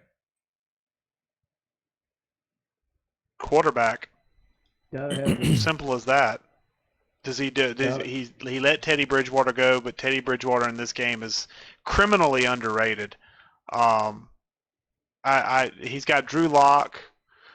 That's currently his starter by default. I don't think he signed anybody in the offseason. So who's throwing the ball to these weapons? Is it going to be Drew Lock? Is it going to be somebody in the future? Are you planning on taking somebody for the future? Is Drew Lock the guy? If he's not the guy, you need to move on from him. So I think that's the biggest question. I mean, it does literally start with the quarterback. You've got to have your quarterback in place. If you don't have your quarterback, you're looking for him. So I think the Broncos are at this point looking for their quarterback. They haven't found him yet because I don't think the answer is Drew Lock unless he has some kind of miraculous turnaround this season. Victor Palmer, middle linebacker out of North Dakota, is going to go help Smash in the Chicago Bears, who is missing tonight. Usually we get Priest in here, we get Smash in here, we get Trey in here. We usually get like all of those guys from that NFC North. It's surprising that none of those guys are wanting to come hop in with us. But Victor Palmer is going to go try to help out Smash over there with the Chicago Bears. I'm trying to see if I can find him, but we're getting to that point in the draft where things are pretty far down the list. I've got 5'11", 226, ran a 4.45 40, so he's fast. Did 21 in the bench press. You want him to be a little stronger in the middle, but you could move that guy to the outside and let him come rush the passer possibly. So he's playing really good. I think he's more of a coverage-based linebacker at that small frame. He's great in man coverage concepts, so definitely a guy that could be moved to the outside and depending on the scheme, and basically be your cover linebacker moving forward. I love how Smash is sending me images of his guys. Like, I don't have time, or maybe he's downloading them from there. Okay, I'll give you a pass, Smash. Maybe that's what you're doing. Victor Palmer is going to go try to help him. We got the Cleveland Browns up now. We've got the Las Vegas Raiders. And then over to you, Win. And then I'm going to be right behind you. So it's going to be pure dead silence here in a second, Raj, unless we get you to come and help us out here. Ben Glass, I like this guy. He's a left end out of Rice. Not a superstar, but this was a guy that definitely had caught my attention. 302, ran a 4.69 40 for a guy that big. That's pretty impressive, and did 31 in the bench press. I like that a lot if you're Cleveland.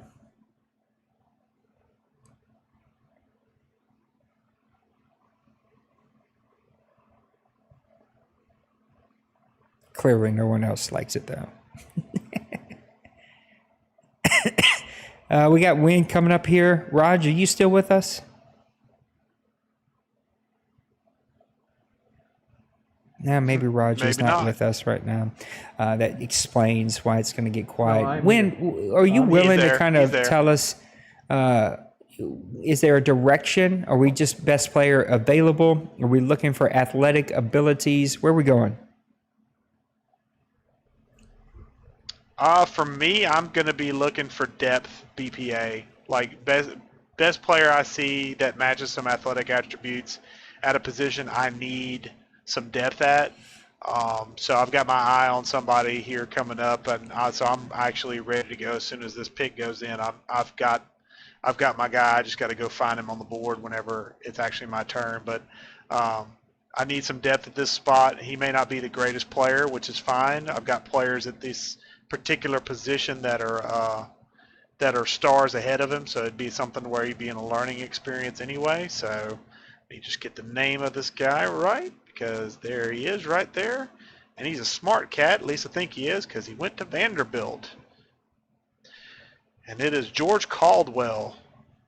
So guy that I had listed as he has average ability in the run game, which is fine at round 5. Great mean streak on the ball as far as a run defender goes. I like that. Had some injury woes at Vanderbilt, but I can live with that as a backup guy. Comes in with 88 strength, comes in with 76 acceleration. In round 5, with 36 reps at the combine, I will take that all day. 6'4", 308. A big guy that I can basically plug in there behind DeForest Buckner and Grover Stewart, and provide some much-needed depth to those guys when they need a rest. So I'm okay with that, especially in round 5. That's a really solid pick for me. He was projected as an undrafted free agent.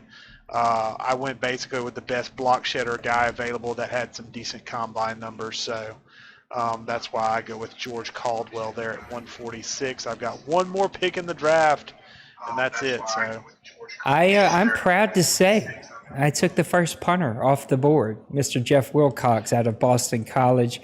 I needed another kicker to come in. I had to. That's one of the things I think most of us do, at least I do. I got to cut kickers and punters immediately. The Saints usually pay, as you can see, we've missed 6 extra points with 3 different kickers in real life NFL this year. So usually when we find a good one, we pay him really well because we're tired of doing that. But our guy in the NFL is hurt. Anyway, ran over.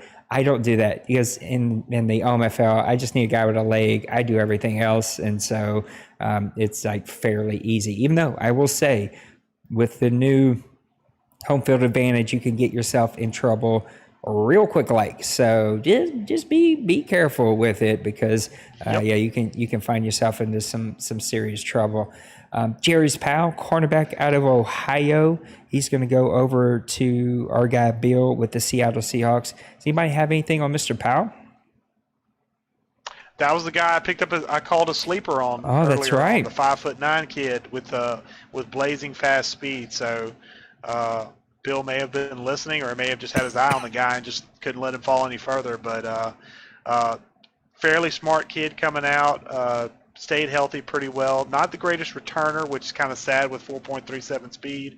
But a good press corner coming out of college with good tackling skills. So he's a perfect slot-based guy.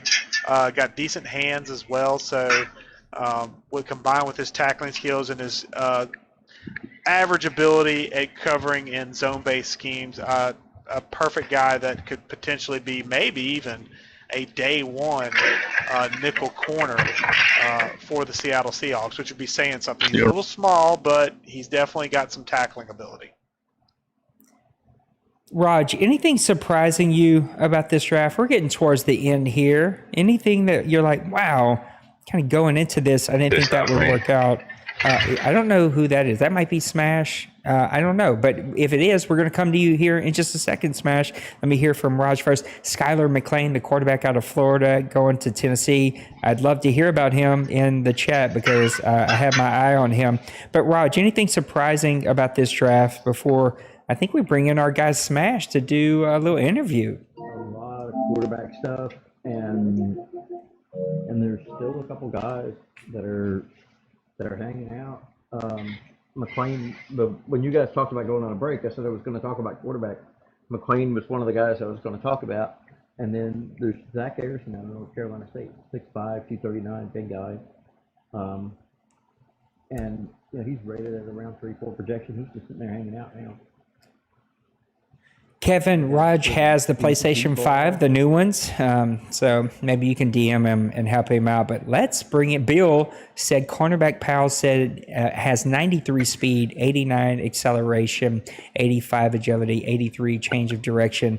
You're in almost the 6th round here, middle late, whatever, 5th round.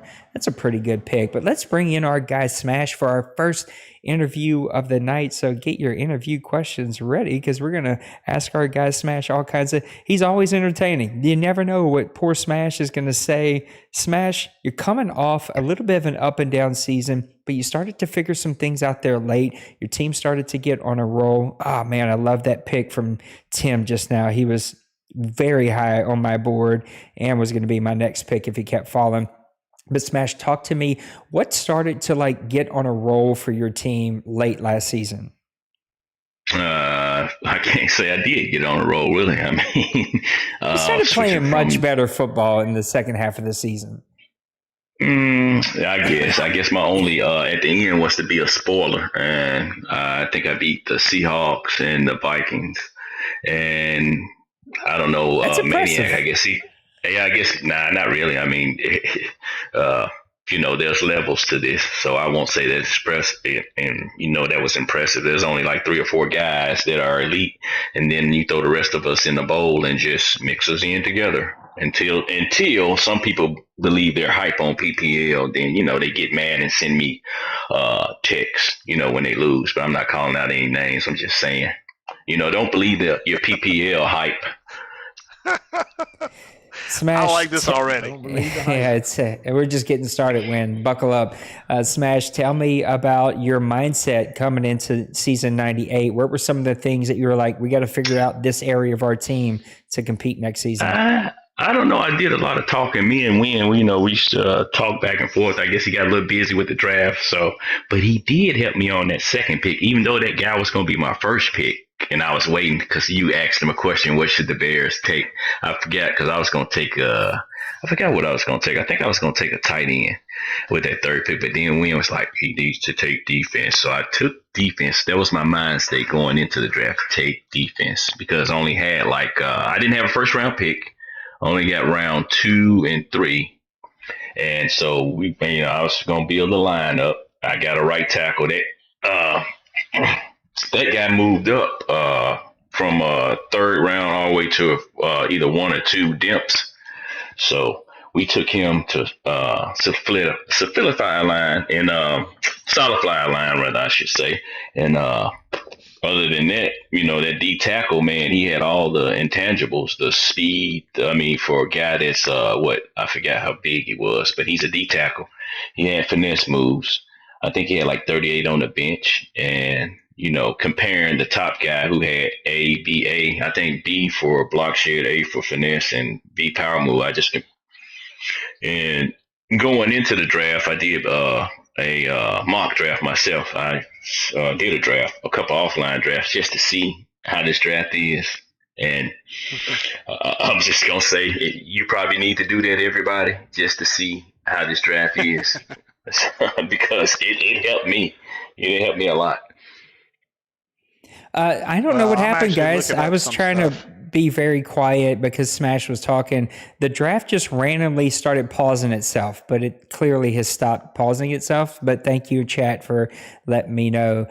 When he brought up that you told him to go defense, or that you felt he should go defense, it made him change his pick there. What made you think that Smash needs to go defense? And I'll open it up, let you ask him some questions.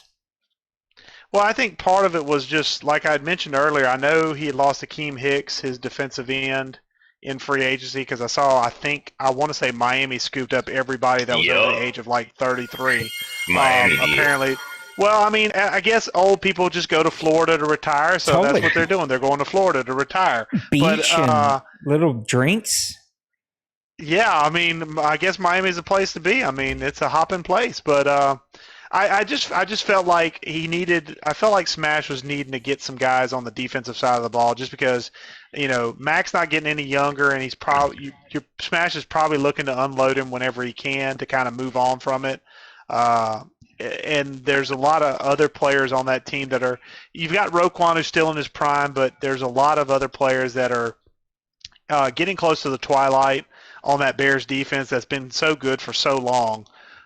So I think it is time for, a new guard to come in for Chicago. And then on the offensive side of the ball, he and I had talked a little bit before I got busy making like the 85,000 spreadsheets we use. We had talked a little bit, and this is kind of my question lead now is Smash, how do you feel you did both in free agency, during the free agency period, and in the draft, as far as addressing some of your needs as far as weapons and playmakers, especially on your skill positions? Well, I think we talked, and I told a couple other guys, I started my free agency back when we started the season.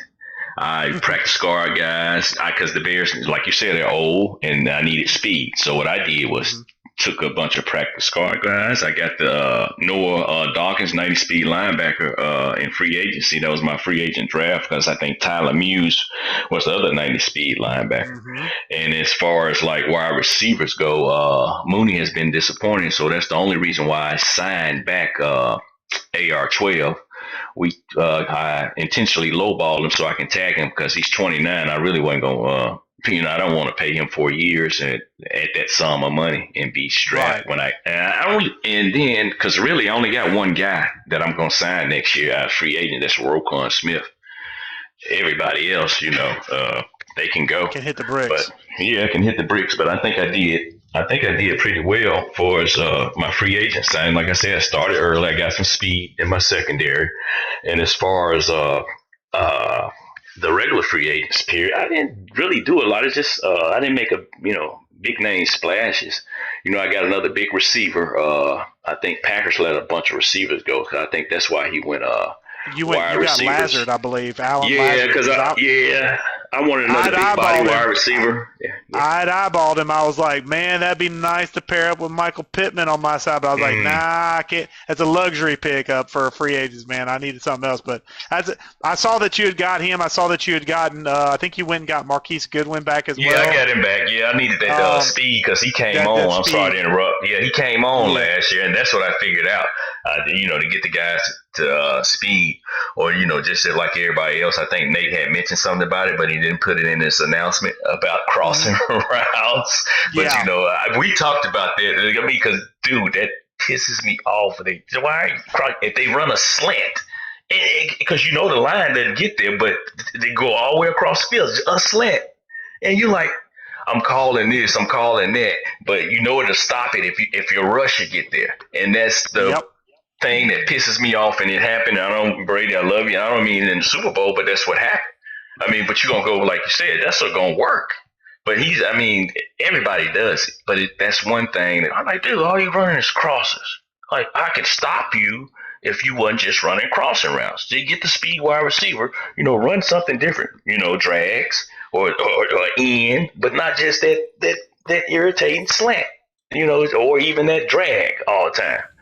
And I know that's been talked about, but if it works, it works. I even call myself I'll run something else and that'll just be something to dump down or, have the back coming out the backfield. But, and that's part of the go-tos for guys, that little drag or that slant.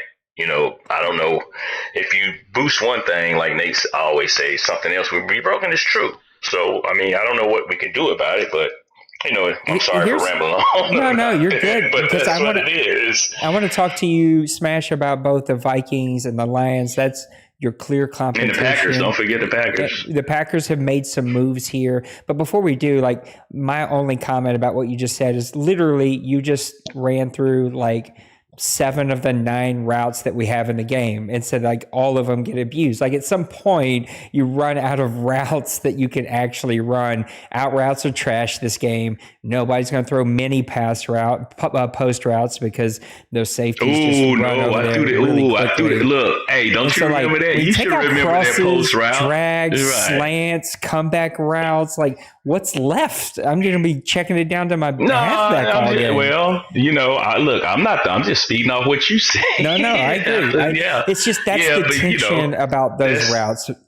Yeah. It is what it is. Because we all do it. So it's just like one of those things. If we could just get that pass rush up, a little bit, maybe to get there, or maybe, and I can't say user because I really don't want you to lean on that user because Priest is a god at that he just frustrates the hell out of you if that went back that way. And I got to pray him twice.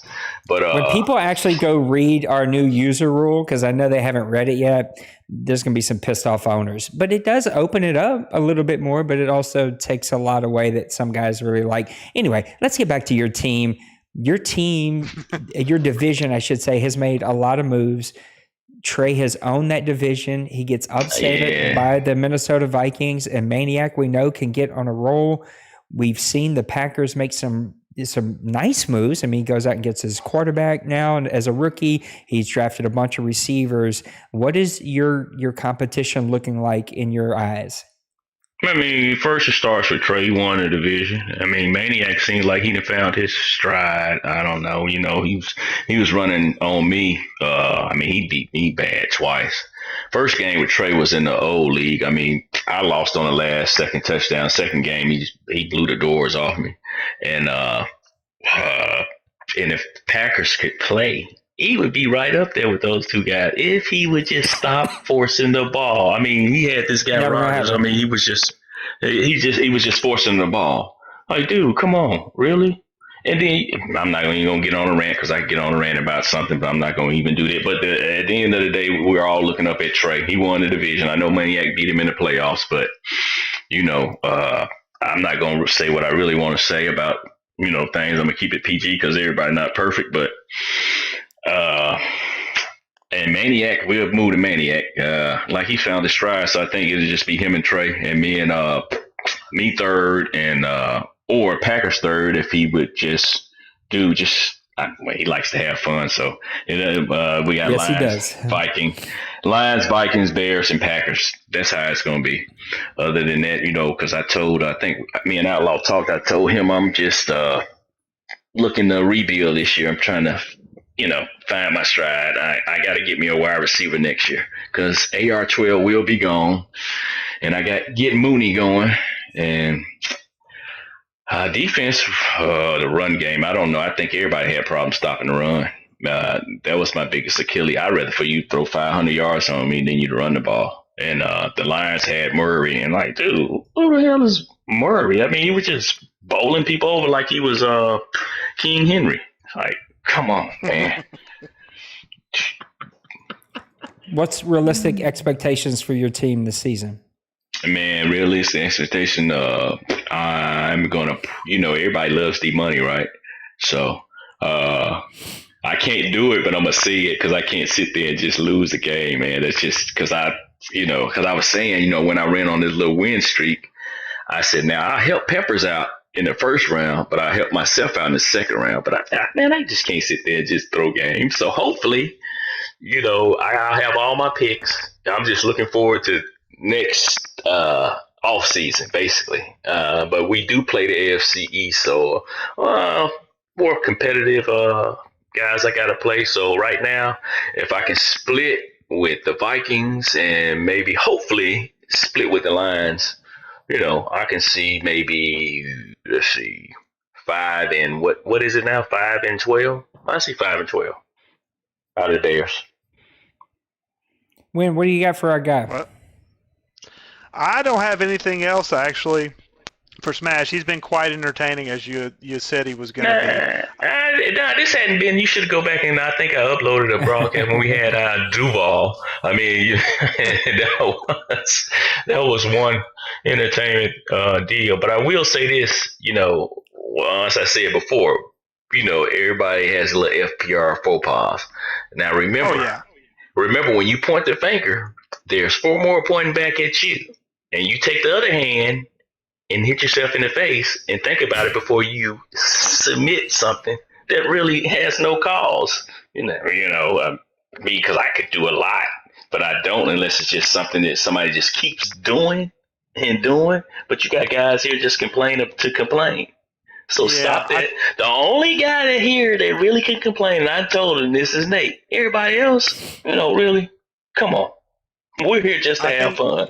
I think the biggest thing to take from like FPR and everything is I think guys have to realize that we're all trying to have fun here within reason, and we're all human. Nate said this a couple times in chats, both in board and with other stuff. He's like, we're all human. We're all gonna make mistakes from time to time, but if it looks intentional, then make a fuss if you got to.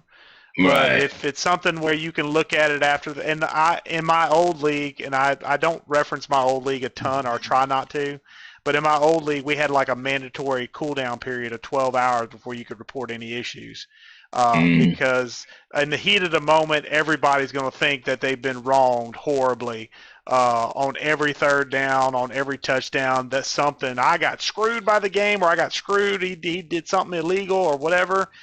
And then you go back 12 hours later and you look at that same film, you're like, you know what? I just screwed up, or it wasn't that bad. I think we took the time to kind of just take a step back and realize, you know what? This is a video game. We're here to have fun. None of us are ever going to be perfect. I've never called a perfect game ever playing Madden as far as, from a gameplay standpoint. I say that as a former commissioner. And nobody ever will play 100% clean 100% of the time. If you do, you're a robot. Right. Thank you. Just be understanding of the other person. And if it is something that you feel after kind of some reflection is egregious, then report them. Let's go through the process of getting the problem fixed. But if it's something minute or minor or didn't affect the game's outcome, just let it roll, man. Everything will be all right. Yep. So Nate, you took Jake Northcutt. Yeah, I'm at the point of the draft. My board's jacked up. Everything's jacked up. I don't know what to do. But anyway, Smash. It's fun. We've had this discussion before, right? It's always funny to me to hear players say, "I can't throw a game," which hovers out that some people do throw games out here. Well, I don't know. So you're trying to tell me, Smash, after years and years and years of coming on this show and telling us how you're going to win the division, the last 2 times you've been on this show, you've tried to sell us that you are in rebuild mode. So you're saying don't expect a lot from your Bears this year. You see the Bears? I mean, I had a game against Cleveland. I was up 17 points. So like you're playing like the real Bears. They call that DDA. I don't know what it affects the outcome, or even some teams play like real life teams. My team was playing like the real life Bears. How the hell I was up 17 points on Cleveland, then we couldn't even stop him running. We couldn't stop him anything, and really lost. Really? And I was like, dude, is it true? I'm just, I don't know. Sometimes I don't know. I had that moment. I guess I'm working what 7 days, 6 days, 12 hours. Like, so, and I'll tell this. I mean, no league's perfect. I mean, I don't like everything that goes on, but I like playing here. I'm not a fan of the competitive mode, but I like playing with the guys. I like everybody here. It's fun. You get away from stuff. I just say this. I just say that to just let everybody do. No league is perfect, and then if you want to go ahead and start your own league, that's not going to be perfect. This is what we got. Nate puts in a lot of time, and I appreciate. That's another reason why I'm still here, because I love this right here. This is what I love. This is my hobby. Sad to say, this is my hobby. This is my fantasy football, basically. So this is, another, being here. Nate welcomed me back. I quit. Come back. I mean, Same here. It is what it is. I don't know if Raj is still around and has any questions for our guy Smash. Before I let you get out of here, Smash, I have to ask about the quarterback situation. Do we feel like it has progressed to a place that you're good, or do we still have another year before we get there? No, we good because, I even had my boy Double No tell me, man, he needed to put in some plays when he was with San Francisco. I think I'm trying to put in too many plays for what's his name? Fields. Mm-hmm. Even just to even have that look, because I'm basing my playbook off the Browns, and it's a good balanced playbook. I think next season, when I do my playbook, it's probably just going to be sort of like Massimo has his. It's not going to be strictly Browns, but it's going to be more Browns because it's such a balanced book, whether you want to run, pass, you got all your single backs, your I forms, your whatever, and the shotgun's pretty neat too.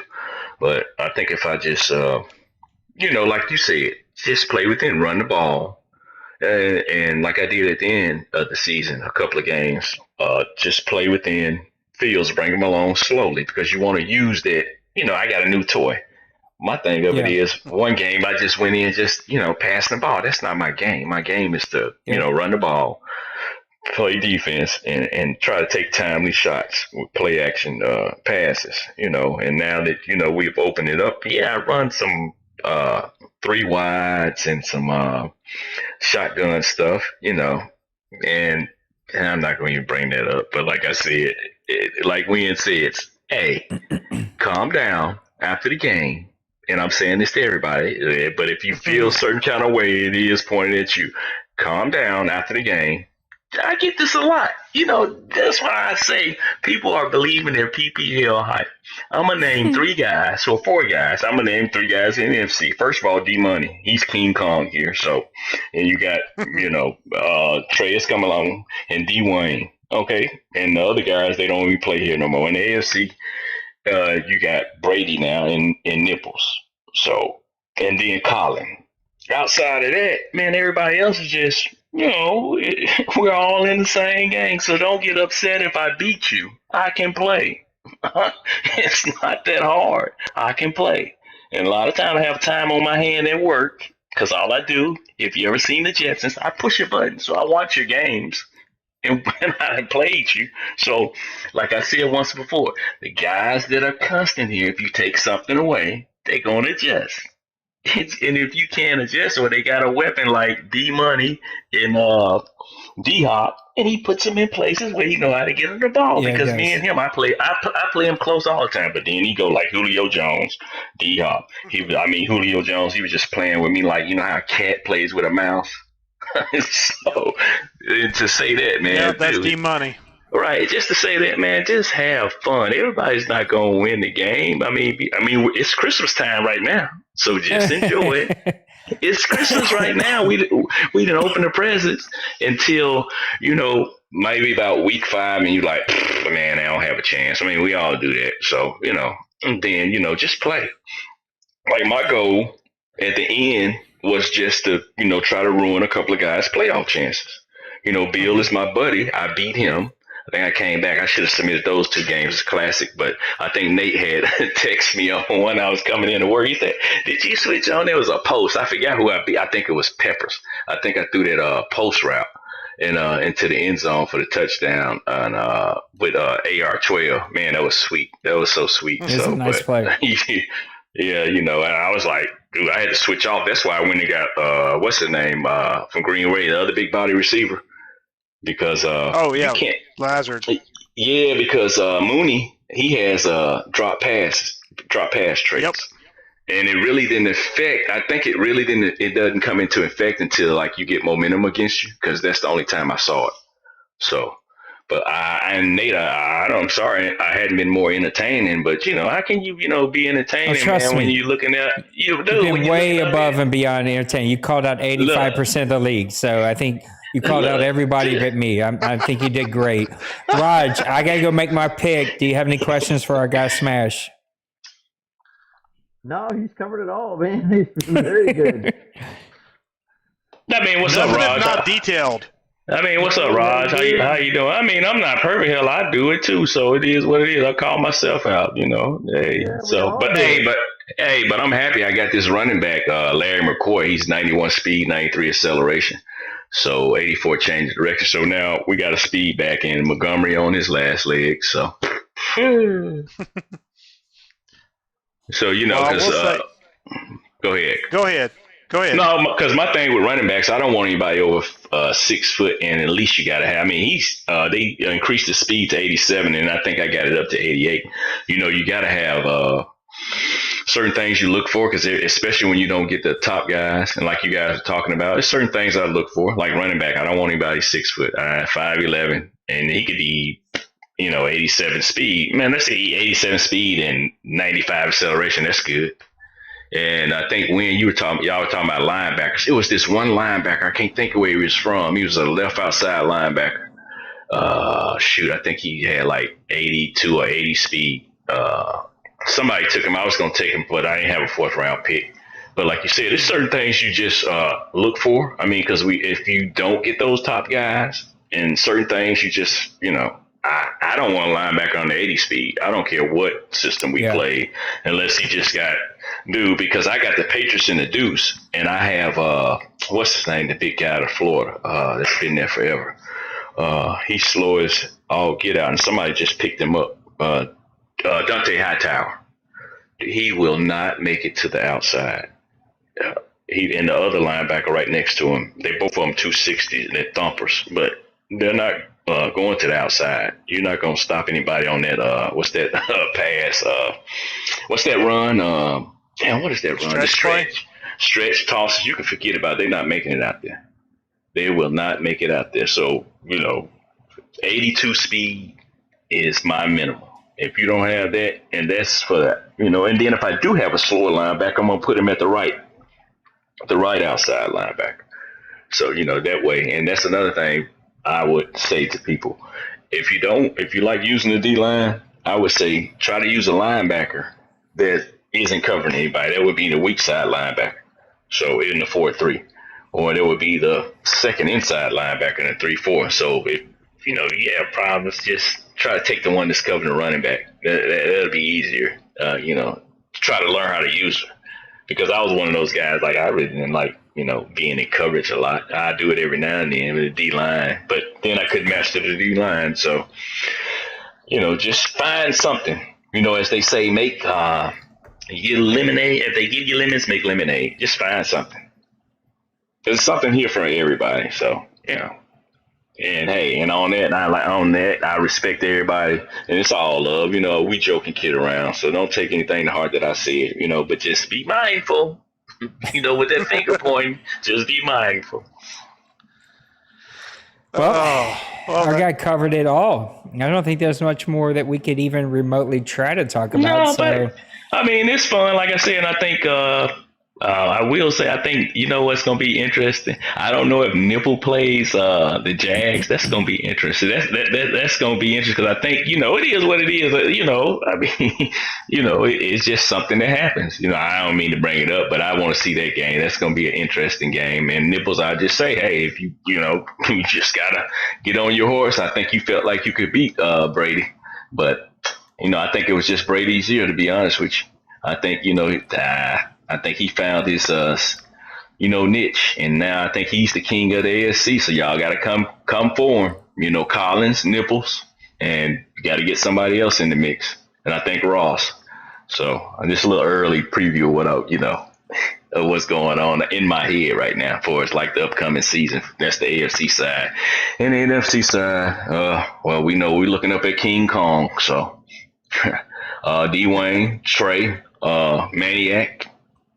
Check it on that horse because you're our only hope. What Princess Leia said, Obi-Wan, your only hope. You guys are only hope. So I can't argue with man. any of that, Smash. Thank you so much for coming and joining us, man. I can't wait. I really can't. I can't wait to see what your Bears are going to do. I'm sorry, I got sidetracked because I'm sitting in a kitchen chair and I felt something in it. It was like a piece of candy. I'm like, somebody's dropping candy in my freaking chair. Anyway, I think it's going to be great to watch your Bears. And look, I think you've had a really good, solid draft. And so thank you for making time to come be with us. And yeah, let's have you back for a hot seat. Yeah, we can do that. Thank you guys, and I hope everybody's. Oh, they don't.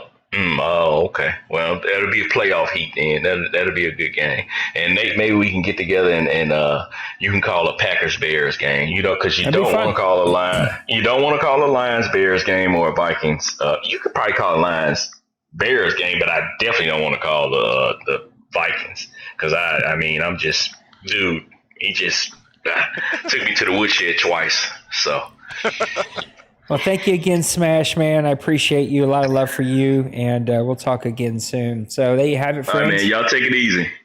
Smash of the Chicago Bears. My dude, he's never short. He's got all kinds of great things to say, and I'm a big Smash fan, so I appreciate him being here, and I appreciate him doing an interview. Looks like we might have our next one. It looks like Brady just popped into the chat. Before we move on to Brady, a lot of stuff has happened in the 45 minutes that Smash was doing an interview. So is there anything that you caught your eye while we were doing this? And then we're going to bring in Brady and do a quick interview. I will be completely honest with you, Nate. I was transfixed by Smash's wonderful stories and rants to the point where I really honestly, I just basically was just like, oh, I'm just listening, and then an entire round went by, and I'm like, oh, okay, we're almost in round 7, so. Kobe is looking for an invite too. Yeah. One of you gonna have to send it. It's hard for me to send. So I couldn't invite him. I tried. It won't. I think it might be his settings. I tried too. It might be him. Well, with that said, let me see if I can get Kobe in here. I don't ever remember everyone's name, but I think his name it's Kobe Burris. Kobe Burris, yeah. Let's see here, and then we're gonna bring in our guy Smash. I still got Smash on the brain. Bring in our guy Brady. Yeah, I don't even have him on my list for some reason. Sorry, Kobe. So you got to add one of us as a friend, and you got to change your settings so that we can get you in here. Brady, the AFC champion team that represented the AFC in the OMFL Bowl number 97, and an amazing season. His first OMFL Bowl just came up very, very, very short. I mean, the Cardinals had to kick a very long field goal with the crunch time, like zoomed in camera situation. It's nothing to hang your head about at all, but welcome to OMFL Draft Night. Take us back. How was OMFL Bowl, your first OMFL Bowl experience? I mean, it was all right, man. I let that game get away. Interception before the half.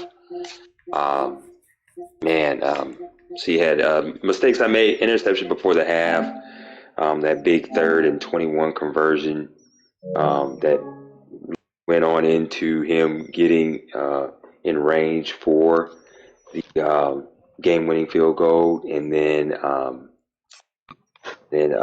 I want to say not really capitalizing on an interception I forced him into. That was key. Brady, you have such a great season, a young roster, a fairly large amount of money to spend. But when you're able to do that by saving all that money, by not having this like really built out, roster like a lot of us do, what does that do for your mindset as you move into the off season for season 98? I mean, initially my main goal was to upgrade O-line, add some depth on defense, maybe even look at some offensive pieces.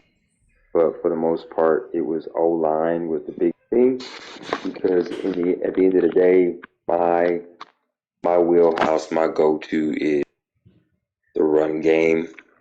And so anytime I can have, solid blockers and whatnot, those are the options that I try my best to go after, and hopefully I can build on something, you know what I mean? So, guys, what do we have for Brady?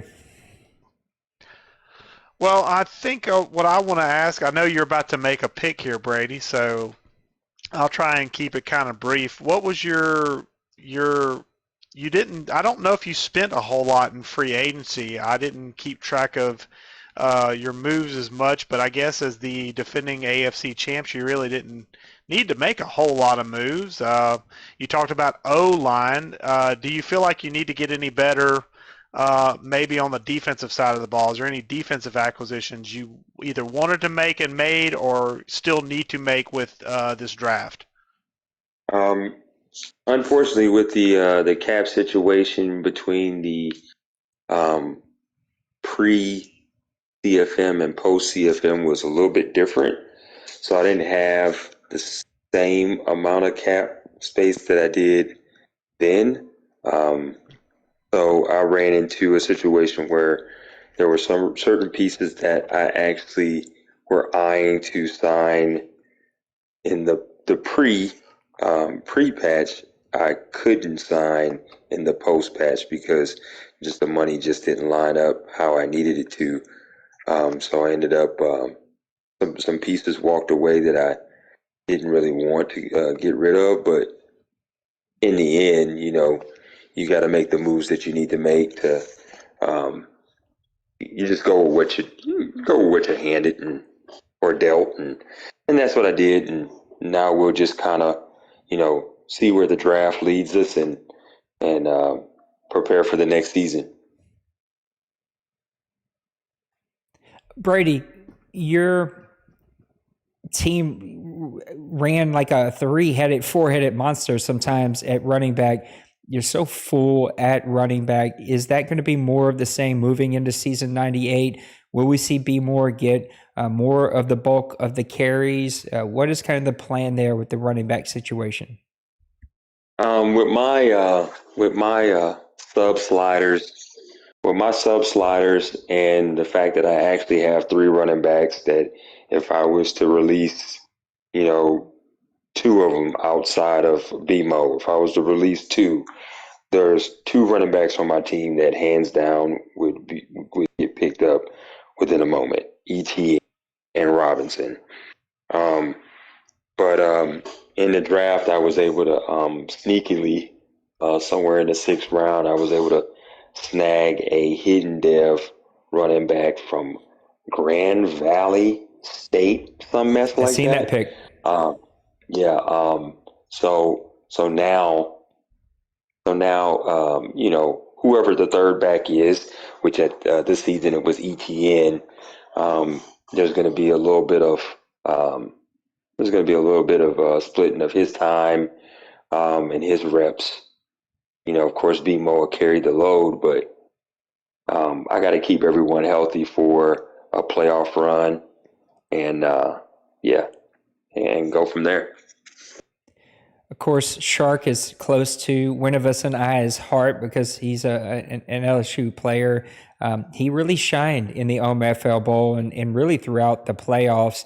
Is he really the building cornerstone there, or are you going to be adding more and more weapons to that receiving core that you have? If the cap falls right, I would love to add more pieces, but ultimately, I just roll with what I have. I try my best to game plan as best as possible to, make the necessary runs that I need. Um, you know, I gotta get into the rule book and see what's changed. I know for the upcoming season, I'm actually getting ready to run uh, a newer playbook. It's going to be some of my script that I ran in the previous seasons will still be present, but I went ahead and I stripped my PB of 3 wide receiver runs. I've stripped my playbook of 90 to 95% of my bunch, close, and tight formations, and I mean ultimately, it's not a matter of I can't force myself to play within the percentages. It's just I just want to be able to schedule my game, start my game, and just play. And so my main mission is make it as easy for me to adjust and adapt, while also still staying true to who I am as a player. So yeah, it should be interesting because I've already started playing with it, testing it out, lobby games, different games here and there just to see, and it opens up a whole hell of a lot more of my playbook, and it definitely leans towards my want to be a better passer versus runner. Well, I'll ask a lighthearted question here. How excited are you going to be to see the Indianapolis Colts on your radar whenever you get your schedule, as far as being able to light them up? Because the 2 times you played them, once on CPU, once in actual face-to-face, you torched them. So how are you feeling about them showing up on your schedule this upcoming season? Your eyes are going to light up like Christmas tree? Nah. I mean, the AFC South is has always been a tough road. Even when I had guys like Cly and Colin and Massimo, D. Wayne, and Dawson. It's always had guys in it that could compete. You may not like your Colts, but I'll be the first one to tell you. I mean, you actually, even before the draft, you had pieces in place to where you could compete. It's just, yeah, it's just my focus, my vision was a little bit different. I played I played the same way most of the season. I will say I changed up my game plan for the Super Bowl because I knew what I was up against. Um, and to answer Smash's call out, yeah, I tripped, kicked, stomped, and straddled the fuck out of the line, but ultimately, the game plan I came in with before I started, it actually flipping worked. Only thing is yeah, unfortunately, it was against a few things percentage wise of FPR, but ultimately though, you know, it is what it is.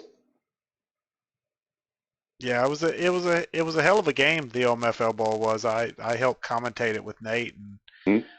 I mean, the one thing that we dragged on for most of the game was just that one costly, like, in the half. You got to take it. We felt like you had to take it to tie game. Go in 13-13 at the half, and it turns out to be 20-10 because of a pick six on Right. just a bang bang play. So, but I mean, literally, you take away one or two mistakes. I mean, otherwise, I mean, you were in the game even with those mistakes. So, I Mm-hmm. mean, there's not a whole lot you need to change going forward. It's just a matter of you know, making sure and this is everybody, just making sure we're all kosher as far as that wonderful rule book that rules over our every lives and well-being. So, Oh yeah, for but I sure. mean, Yeah. I thought it was a good game though. To be fair, I mean, I thought it was really a really good game, and you know, I mean, you came within a puncher's shot of getting a hold of him. So there ain't many people that can stand toe to toe with him and with D Money in the ring and be able to walk away and say I gave him my best shot and he had to sweat to get it. You know, so Yeah. kudos to you for that. Yeah. The one thing I'll say about that play, my vision for that play was real simple. Um, if I throw that pass, it gets deflected or knocked down, I kick the field goal. I score that touchdown, I know I get the ball back. So in hindsight, in my mind, I was thinking of 14-point swing because if you honestly think about it, scored a touchdown there, I turned around and I scored a touchdown on the first drive after halftime. That's a 14-point swing. I should be at that point straight in an 11-point lead. Yep. I think I at that time, actually said it on stream. I said no risk it, no biscuit. I figured you were going for the gusto because you felt like it was your time to kind of, you know, go for it. Get the push the envelope because you have to push the envelope against D Money, otherwise you're definitely not going to win. right. It just that particular play just didn't work as well for you as you would have liked, honestly. But yeah, You're up, because Win. I Just knew I didn't once want to interrupt, but you're up. I paused like 2 minutes ago to give you a chance. Oh, well, that's nice. I'm actually looking through my stuff now, trying to find somebody. I'm So, sorry. no, you're Brady, fine. Me and Brady were having a perfectly nice conversation. you guys were, and I had to go and interrupt it. Of course, the goal is the OMFL Bowl when you've been in it before. Is there any competition that you think is going to be elevated this year that maybe did some moves, maybe had a draft, maybe something that you had your mind on or had your eye on for season 98 that you think will be a team that will challenge you? I mean, it's not the NFC, of course, but I'll be the first one to tell you there's a lot of guys that play really, really well, especially offensively in the AFC side. I want to say one or two of the teams that were some of the top scorers were in the AFC. So I mean, you know, any team can go, you know, toe to toe with one another and make things count. I know when it comes to my schedule for the upcoming season, no smash. There's no Ravens on that schedule. But after everything went down with that playoff game, because I said it like I said it on my Brady recap. When you get smiling emojis and a cheers, and you don't get anything that says, "Hey, let me talk to the admins first." I just went with it.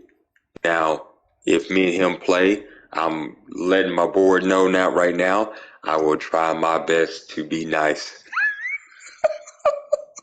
but I want that game with a passion because ultimately he thinks he had a chance. Ultimately, he thinks that it would have been different if he actually had to play the game. I'm here to tell him now, no, it wouldn't have been. That's just how confident I am in my squad. And my mission is super clear. Anyone in my way, I'm trying to get back to the game because ultimately I want D Money again. I played him once pre-patch, lost by 10. I was within seconds, 3rd and 21 inside the 15-yard line from actually snatching it from him in the championship game. Now, some people will throw out there, but wait a minute, zones and all this other stuff. It was a game plan tweak for the speed he had at wide receivers, and it worked to perfection.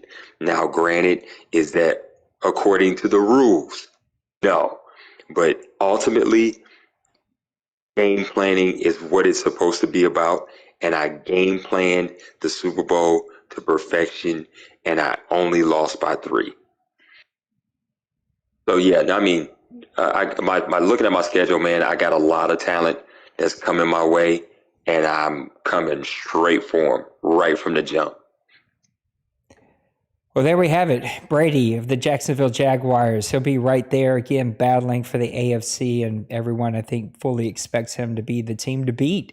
And the new dynasty that's being created over there in this brand new AFC that we have. So, Brady, thank you for taking time to come hop in here and talk to us for a few moments. Best of luck to you next season, and can't wait to see what your Jacksonville Jaguars do. Hey, it's all good. Thanks for having me. There you have it, guys. We got one more guy to come in here. We've got a handful of picks, and so let's see if we can bring Mr. Kobe on in. Kobe of the Atlanta Falcons, one of those heavy hitters here in the NFC, has kind of owned the NFC South now for a couple of seasons. Had a really great season last year. And just kind of ran into a bit of a buzzsaw, I should say. That's what I was trying to spit out. It's almost 11 o'clock at night, and I got a massive headache. But our guy, Maniac, just had a great game plan, and I think that's how that broke. I think it was the Falcons and Vikings, but I don't know. I'm mush upstairs right now. But Kobe, thanks for coming and joining us and talking to us for a few minutes. Tough end to the season last year, but you did all of that with a below-average quarterback, a guy that you had to build up, a guy that you took a lot of pride in. Tell us how you feel about the ending of your season, and what did that kind of push you towards for season 98? First of all, thanks for having me. But honestly, the way the season ended was so bittersweet because the gameplay with Maniac was some of the most fun I've had all year. It was super close. We didn't really score the first half, and then in the second half, both of us figured each other out, and it was just scoring after scoring after scoring. And ultimately, I gave him way too much time on the clock. He came down, scored, and I had 30 seconds with the ball left. So it was bittersweet. It was still one of the most fun games I've had all year. So I can't really complain about how the season ended. In terms of like what it pushed me towards, I mean, I can speak to 2 people in here. I've been trying to make moves left and right, trying to move up the draft, trying to move down the draft, trying to make moves left and right to try and really make the team in my image and like really focus on a few things because I'm so scared of cap because I did sign Devontae Adams. I did sign Fuyasad. The cap is going to come, and I'm afraid of it. If my talent where I really need it disappears, I don't know exactly how well a below average quarterback is going to go, you know. Your team that's really basically was what I've been spending it on. Yeah, your team was a very effective offense, but in my opinion, playing you twice a year, it really is about your defense. What was the focus about improving that defense for season 98 during the offseason? I wanted to try and upgrade my outside linebacker position, and Michael Walker's he was a great, linebacker this year, but I think he doesn't have kind of the it factor that the other 2 have, in Dion and Oluokun. And I also maybe wanted to look for another defensive end to try and put next to Grady Jarrett. I don't know if I really got another defensive end. I'm very happy with the linebacker I drafted. I think he's going to come in and replace Michael Walker and be a big-time starter. I don't know how well it's going to work out because 3 people sharing tackles, they might not get, too much love. But if the defense plays better, I'll be happy. Guys, what we have for our friend Kobe?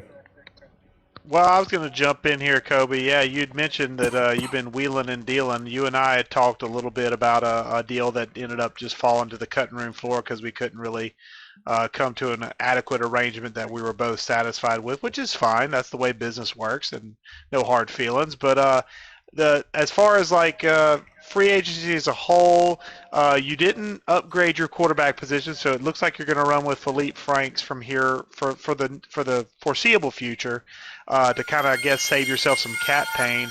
But you did sign Devontae Adams to a big contract at age 29. Are you worried that might come back to bite you in the long run, or are you just hoping that regression monster will kind of be held at bay for a couple of years with his talent level being as high as what it is? I was definitely concerned about the regression. The only thing really saving him is his 99 overall, and I knew he would be able to maintain at least his, his route running, his jumping, his catching. I was really concerned about his speed, but I knew he was going to regress at the end of the season, and that was where I was going to, that's what I was really waiting for, to see how bad it was going to be. He didn't lose any speed this offseason, this regression period, so I'm not as concerned as I was moving into the end of the season, and also, we do have a lovely regression prevention program incentive, which is another reason I was moving forward and signing him. Yeah, good signing. I do like the Devontae Adams signing. It makes that Atlanta offense really, really potent. As Nate said, you kind of talked about the defense a little bit. About your draft in particular, if you can recall, what do you feel like was your best player you took in this draft overall? Was it somebody at the top end of the board, or was it somebody late in the draft? What, if you can recall, what was your favorite draft pick you made tonight? My favorite draft pick, based on what I was looking for, because I was missing one thing on offense, and that was a speedy halfback. And with my first pick, I took a 94 speed halfback with really good talent. So that's what I'm most excited about, because now I have someone that maybe just won't break a tackle and get 5 yards with Mike Davis, but now he might break a tackle and go for 70 yards. So that's something I'm really excited about on offense. Okay. Nate, any questions? Yeah, Kobe, again, you're one of the powerhouses in the NFC, built up a really great club there. But we've seen some other buzzsaws. You have the great game against Maniac. Maniac's got his team rolling. We've seen what Trey has done over there. D-Money won his 1900 championship. What do you think the Falcons are going to need to do to really compete and get over that hump and represent the NFC in an OMFL Bowl? For me, in terms of playing all the top guys, I've noticed that I fall short offensively a lot of the times. My defense comes to play a lot of the time, and then I just can't score because they're also great at defense. So I really want to try and focus on improving my game plan offensively. I think my defensive game plan is pretty good for the most part. So I'm trying to look at, maybe scouting these top guys a little bit more. I've looked at my schedule upcoming for next year, and I got to play everybody. I got to play D-Money. I got to play D-Wayne. I got to play Nipples. I got to play everybody except for Brady. I don't got to play Brady. But I have to play everybody, including you, because you give me great games. You should have beat me in Week 18. And I got to play the Panthers, who gave me great games as well. This season's going to be a real test for me to really see how well my team can really perform against high-level opponents. I had one, and then I lost it as we kind of came to the end of the draft here. You and Panthers Nation had some great battles. 00 has moved over to Tampa Bay. You and I have good games, but the truth is the truth, and you own me in most of those games. We had that crazy Week 18 game that you beat me beyond it, but that warp interception that twisted the game it still drives me nuts thinking about. But what is the competition, or who is the competition that you think, man, this is a team I'm really going to have to focus for, because, if I drop a game there, it could hurt me in the long run when you think about the NFC South? When I think about the NFC South, based on all the games I played last season, I beat you twice, right? But I think in a grand total of the point differential between our games was maybe 6. It feels like maybe 2 field goals. I beat the Panthers once and I lost once, and they were both great games. I mean, he probably will tell you that he got mollywopped the first time, but I wouldn't say that. He played way better than the score would signify. So honestly, I know you lost a lot, but if I want to clinch division, I'm afraid of you because you always are within 3 points. I make one bad play, I miss a read, and the game is going the other way. Raj, I don't even know if Raj is still with us or when. Anything as we close out with our guy Kobe?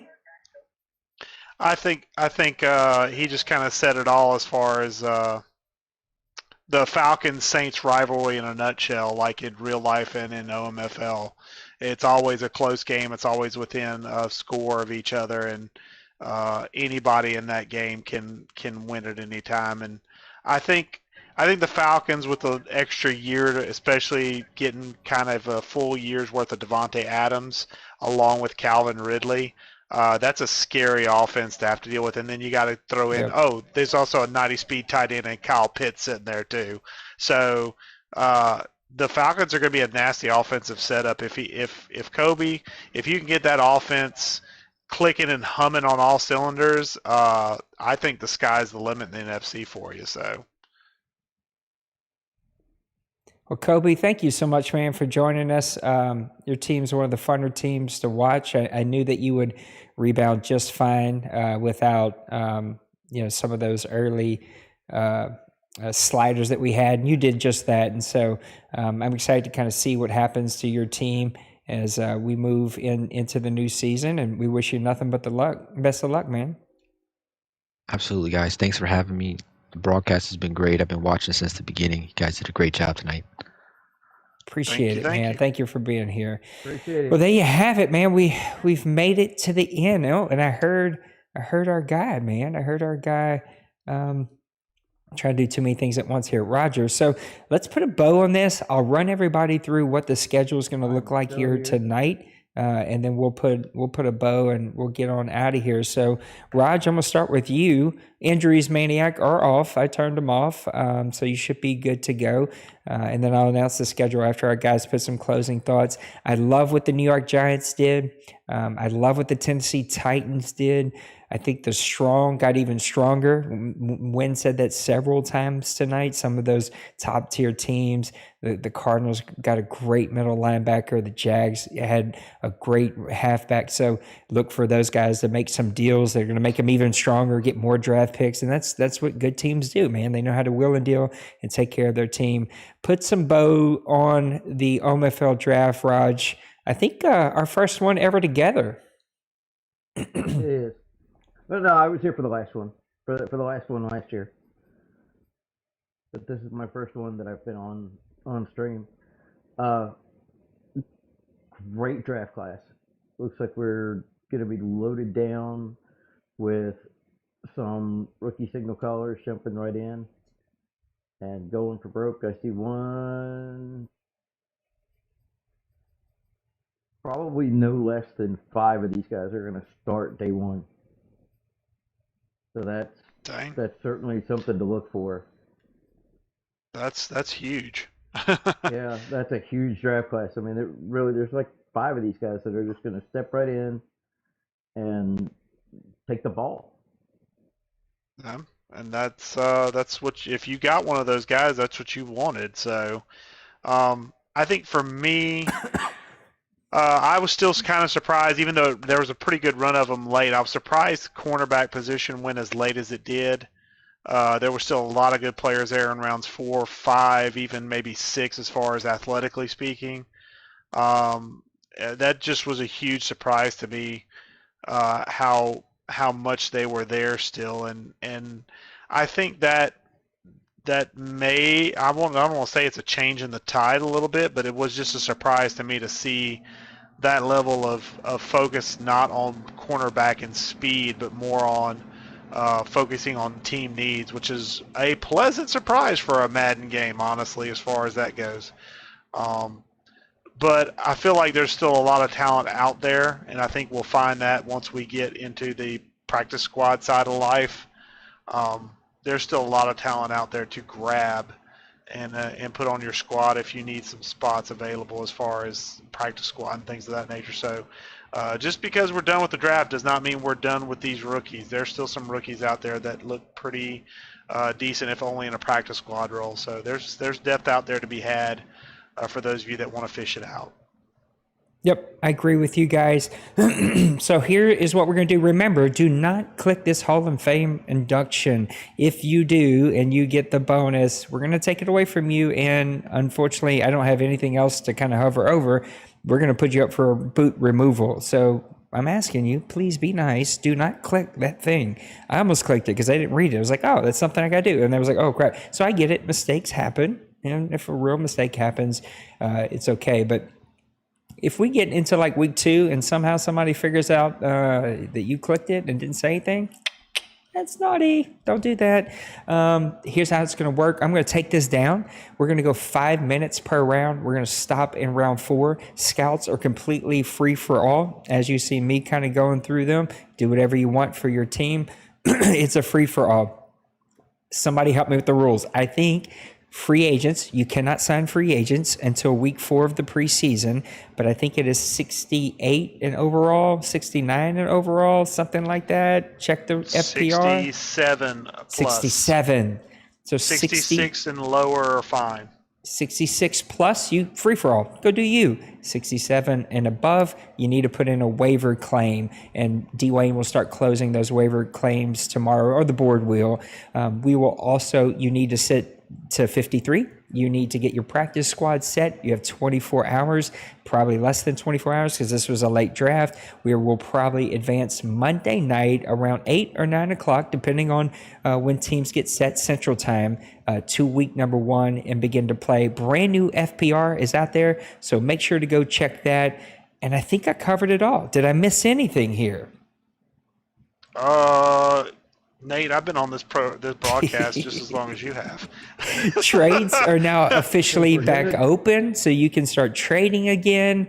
I can't think of anything else. We have 2 discussions as a board going on right now. I don't typically see rules coming out of that. I think my messages around the warnings of crossers and the warnings of the quarterbacks in the pocket and kind of how you're moving around in the pocket, those probably will stay warnings. There's definitely some rules for next offseason that we're still discussing, and we made some changes that I need to make in the rule book tomorrow.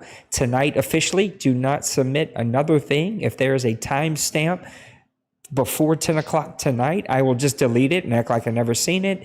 Don't submit anything. Everything is officially closed. I will close it when I wake up in the morning and get lots of sleep. I have a grandbaby coming tomorrow, and so tomorrow is going to be a busy day, but I'm going to try to take care of some league stuff, and we will announce all of the sportsmanship awards, all the regular awards, all the XP, Pro Bowl, all that stuff, because the board's going to have to help me with the Pro Bowl, but we'll get it all figured out, and then we're going to have a better plan now that we're in one CFM for next season. So next season, it will get better, and we've got some new incentives out there, thanks to Win, and he had a great idea, so lots of fun stuff. Lots of fun stuff out there. Thank you for being here. It was a 3.5-hour draft show. Win did awesome. Raj did awesome. I appreciate the interviews. It was funny because all the interviews were basically people who hate my guts most of last season. So I was like, don't say that. And I was like, I'm going to say it anyway because we've had some bumpy roads in almost every relationship that was here tonight with me and them. But we're figuring it out. We're all adults. Sometimes things get screwed up, but we get back on the same page and we move forward. The chat was blowing up tonight. Lots of fun stuff. Press Pass Live. It'll be back next Sunday night. We're going to have a special guest. We're going to be able to make some predictions. Maybe Raj can come hang out. I don't know. We got to get that mic fixed, though. We can get Win to come back and hang out. We had him on camera. You guys all got to see Win's beautiful face. So just awesome, awesome night. Thank y'all for being here. And until I see you later this week, good luck in season number 98. And peace and love. All right? Bye. Maybe. Have a good night. See. That is not the one that I wanted. What is the one that I wanted, Nate? That's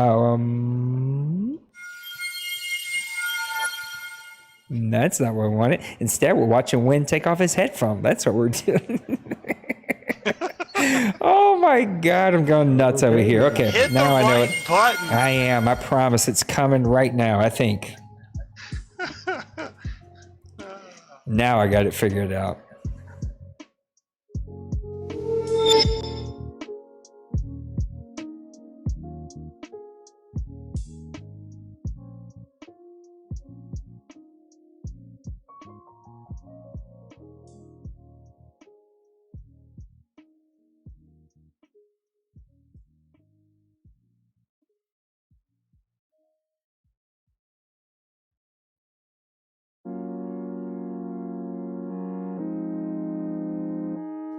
You